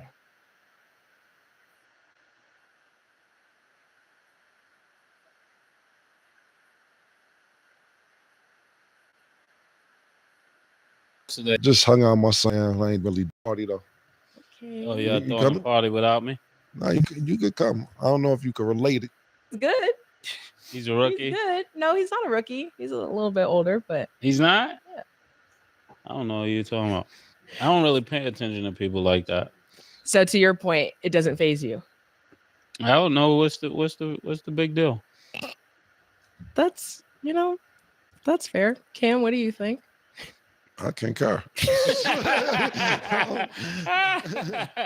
Now let me look up who's He averaged 9 points, 4 rebounds, 2 assists. I don't know. Why are you bringing that up? That's Nigga averaged 9 points. Basically, moral of the story: Mavs are, which we knew more changes were going to happen. But Who'd what they get rid of?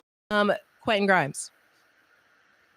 Niggas just doing shit to do shit at this point, to tell the truth. I mean, of course they doing what's best for the organization, but I don't see the significance of this trade. I can't sit there and say what Nico Harrison is doing or Mike Port, the scouts out there, teams, they know what they're doing, but I don't know. And be honest with you, I haven't really been paying attention to Philly maybe the last month or so because Tyrese Maxey is back, but outside of Tyrese Maxey, we don't have a consistent Paul George. We don't know when Joel Embiid is playing. The Sixers aren't really on my radar. Being that football season is almost over, every team in the NBA outside the Wizards are going to be on my radar. See, Chris Middleton, they went to the Wizards. They did them dirty.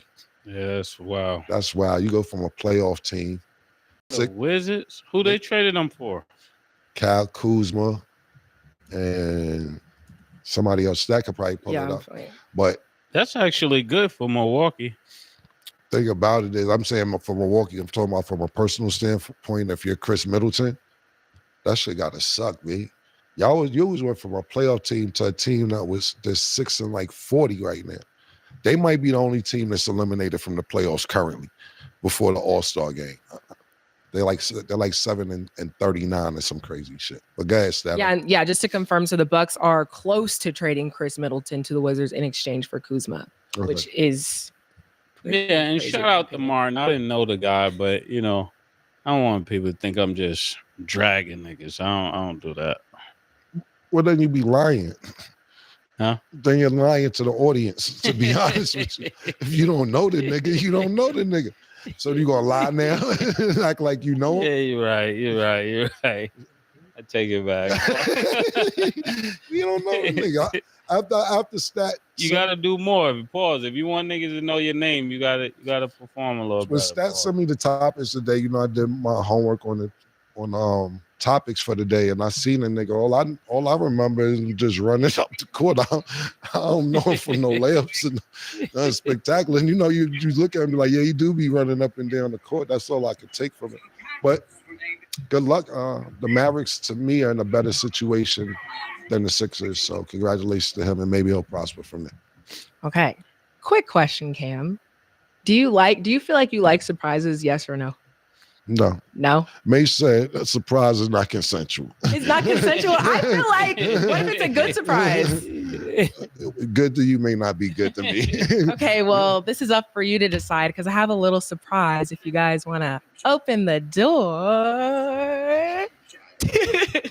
Oh, shit. Whoa. Okay. Birthday to you. Okay. Happy birthday to you. Okay. Oh, thank you. Oh. I was like, what the fuck? Oh, thank you. And here you go. Oh, thank you so much. Yo, Stat, thank you so much. I really, really appreciate this. It's like you're so hard to surprise, and I was like, bruh, you guys can put it right here.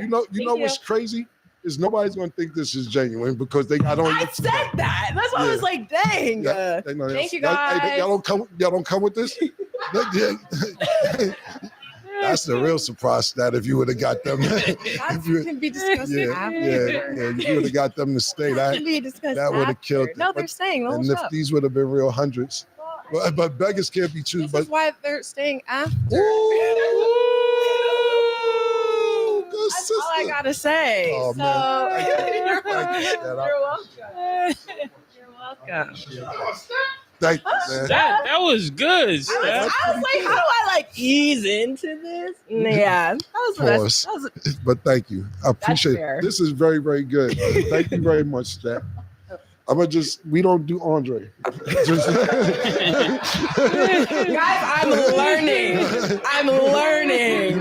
You don't do Andre, but you're learning, man. Don't worry about it. It's the thought that counts, man. So but next season. I'm learning something every season. Yeah. And y'all see the little. This is very much appreciated. You're Thank welcome. you. But the audience was definitely on. Y'all was like, damn. And I was like, What is this?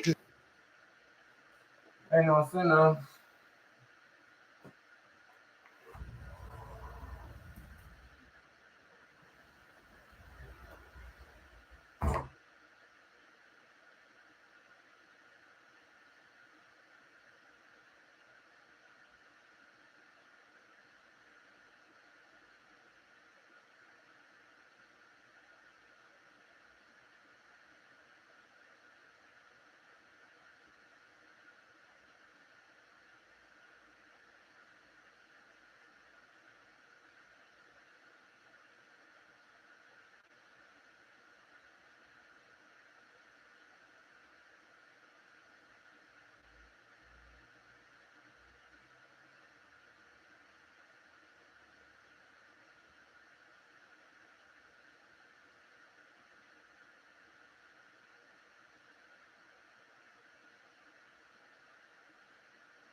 It's a cake. Okay, that's what I'm feeling. It's buttercream vanilla. So feels we have cakeish. plates, Pause. we have forks. Oh, thank you Everybody so can much. eat some. Now, let me stop touching it then. Yeah, like keep touching the whole cake. Because it looked like a cake, but it still feels like a bag. Thank you so much, Yeah, Stat. it's I a money really bag. appreciate that. Thank It's you. a money bag. Money Y'all bag. help me get to my money up. Yeah, you there know, you and go. I'm in a good little position. I like that. I like man. that, Thank you Stat. so much, Stat. I Yeah, appreciate You're that. welcome. Thank you. We're going to leave everything up here, too. for Fire. us. Thank Okay, you. of course. So now it was reported the Mavs have actually offered refunds for remaining home games this season to fans who have canceled their season ticket plans after Luka was traded. It's valued at around $2,000. Mace, what are your thoughts on this refund? Do you think it's valid? I like that idea. I like the idea of getting the money back, especially since is a new product. You know, when you're looking at this team without Luka, it's definitely, I didn't sign up for this. I paid my money to see Luka. Now Luka is not there. I definitely would need my money back. So I really like this move on Nico's part. But they still got some more explaining to do. But it's a great place to start. Yeah, I think this was very, very considerate of Dallas. Because the thing about it is when confetti still falling. Dope. But I really do like May said, it's very considerate of Dallas. Pardon me. They didn't have to do this because at the end of the day, I know it's a franchise player, but it's just the way the NBA is. Somebody could be here today and not there tomorrow. It's just the way it is. But I thought this was very, very thoughtful. My personal opinion is this was a Mark Cuban call. This is some shit Mark Cuban is saying, and I don't know this for a fact, but this is some shit that Mark Cuban like, nah, we can't do this to people. People signed up for Luka. Nobody would even think Luka was going anywhere. So I do have to give the Dallas Mavericks organization, whether it's general manager, ownership, president, etc., those people up in the front office. So a very considerate thing to do for the fans. Yo, you seen Luka sitting on the Lakers bench? Yeah. Yeah, I seen him. Luka had that face like, watch. Yeah. Luka definitely had that face like watching. LeBron was going to fuck off last night, bro. I don't know what the fuck LeBron is taking. He should sell that shit. Whatever LeBron is taking, he should actually sell it because the shape that he's looked in, of course, he's always in great shape, but the way he's playing the last, I don't know, 3 weeks even before this trade has been sensational. Last night, let me take a look at, because I know we're not going to talk about that today, but let me look at how much he had last night, and they smacked the Clippers. He had like 20 in the first half or something like that, but LeBron is going to fuck off, and I think this actually motivated him more to be like, if you think you're going to play with me the way you've been playing with people, I'm not the one. Yeah. You don't want to poke the bear paw, so to speak. He said he spent $2 million on his body a year. Yeah, I know, and he needs to sell it. Whatever the fuck the $2 million is, they need to sell the regiment because he's playing at a high level. He had 26 points last night, but I believe he had like 20 in the first half. It was great to watch. It was a real good game to watch. And they went to the Clippers' house and smacked the Clippers. Clippers been playing good, actually. Kawhi was back. Everybody was there. No Luka, no AD. LeBron went to work. Okay. And then, of course, after this trade, we're just seeing more reactions and responses to it. So Anthony Edwards actually spoke on the trade. He said, I'm scared. Tim, if you're going to trade me, let me know. When Luka got traded, anybody is able to get traded. At 25, they traded probably the best scorer in the NBA. So first question, do you think Luka is the best scorer in the NBA? And then do you think Anthony Edwards has anything to be worried about? I think Luka is probably the third best scorer in the NBA. I got probably Anthony Edwards, and then when you think about who else? Joker. I definitely got Joker up there because he gets a bucket whenever he feels like it. And when it comes to Luka, when you look at what was the second part of the question again? Yeah, do you think Anthony Edwards has anything to be worried about? Global superstar, The Weeknd, presents a never before. Yes. I think he said it trolling, but one of those jokes where he put it out there for the owner to think about it, and now that it's on the owner's brain. Not that he would trade him, but it definitely put it on his mind. What can we do because of this?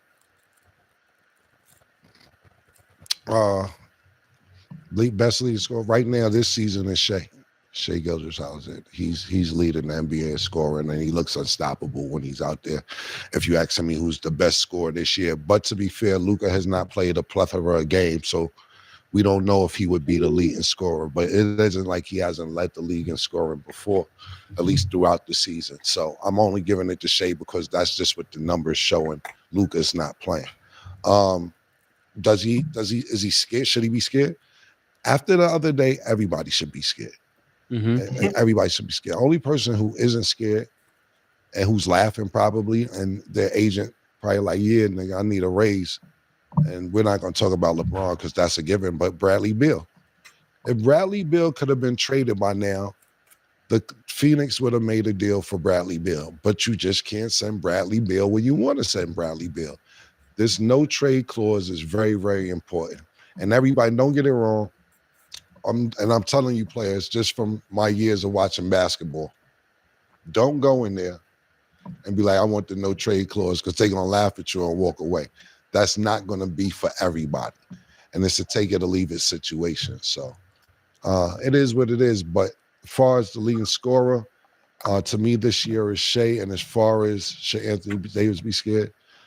I mean, he shouldn't be scared because he's doing well. To me, and from what I'm hearing, it wasn't about Luka's play. It was more about Luka's fuck off attitude, getting drunk, doesn't want to get in shape, etc. And Luka's attitude probably was, I've been killing these niggas and I've been not being in shape. So what's the problem? And he probably been giving the Dallas Mavericks outside the scenes the ass to kiss. The Dallas Mavericks are not the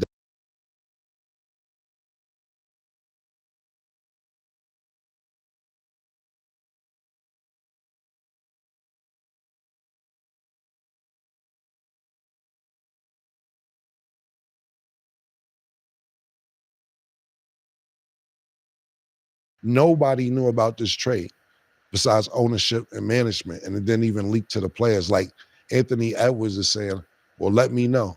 You'll know 10 minutes before you're traded. That's what happened.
You niggas be trying to beat that shit, pause, and that's dangerous. Don't My do bad, Mace. I didn't mean to cut you off, Don't but yeah, do that it. happens. No, it's crazy because I link all this back to why young niggas don't need to be dating old women, man. They turned Marcus Jordan out, man. We gotta pray for Marcus Jordan, man. Pause. He wasn't doing all this before. The nigga was going to school, playing basketball, running a Nike brand, coming out with new retros. What happened to the retros, my nigga? You come on, man. Shorty got him on that cocaine up. Cocaine. You gotta watch. You on Gotta that pure watch. too. You gotta watch You know shit pure. Shout out to Mike. You know, we gonna take it light and people sensitive about their son. Like, yo, Now your son putting himself in that position he because gotta chill out, bro. He really do gotta chill. you know, and I want you to finish saying what you're saying, but one thing about that shit too is that niggas got to start being they self. You can't be like, I'm Michael Jordan's son. Yo, just be Marcus Jordan, nigga. Like, yo, stop putting your pops in it. My bad, Mariah, because I Because got if one son. if Michael Jordan's son, you ain't supposed to be, you know what I'm saying? Yeah. You're not supposed to be doing that for real. Because you got a legacy to uphold, and when somebody works so hard, that's something I think about. I know you probably think about it too. You work so hard to bring your family name to prominence, and then you got to turn it over to somebody who may not even have any of those ethics to keep that up. Like, you don't know what they're gonna do with all the money you're gonna leave them. You don't know what they're gonna do. Let me ask you this. God today. Yeah, God forbid, this your son, what's gonna happen? He know not.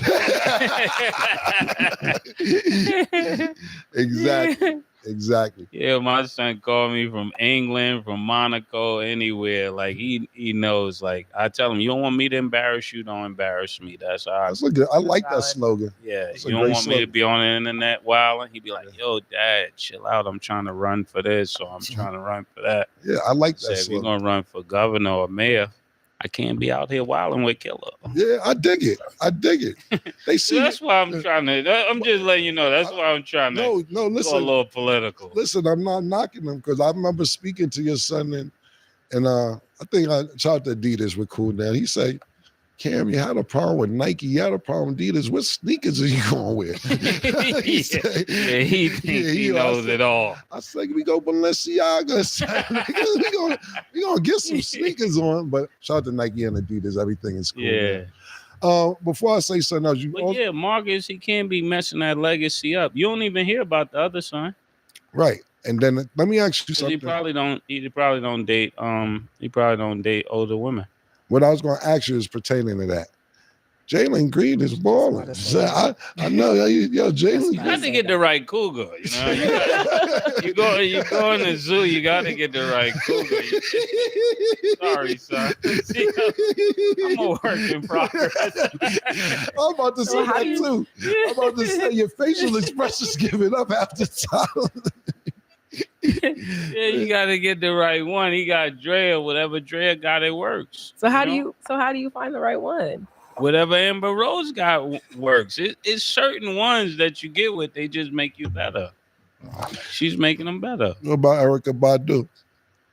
You got to run from Erykah Badu. Yeah, I told her I don't want her in my session. I don't know what's in that pussy. That pussy dangerous. You know why? Because niggas go crazy. Niggas for don't Erykah just Badu. change. Niggas start wearing dashiki bell bottoms and Yeah. tie dye and shit. It ain't just Blowing like gray socks over their Yeah, jeans. yeah, Niggas wild. that's- Yeah. Sorry, we just talking. Shout out to Erykah Badu. I don't know if they even stood. I don't think they're together. I think that was another girl he was with. Yeah, like billion with. Steph, you don't cough anymore. Oh my God, I don't. And I haven't changed anything except. You got 3.5 murder. When I focus small. But you know what I tell females that I deal with? She To say But that's what we want. your rent ain't gonna be. You ain't gonna need no money next month for your rent. First of all, before I get to he crying, he don't want to be a. Yeah. Romo came in being a natural because Tony Romo's.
All right, somebody said 500, right? Who said 500?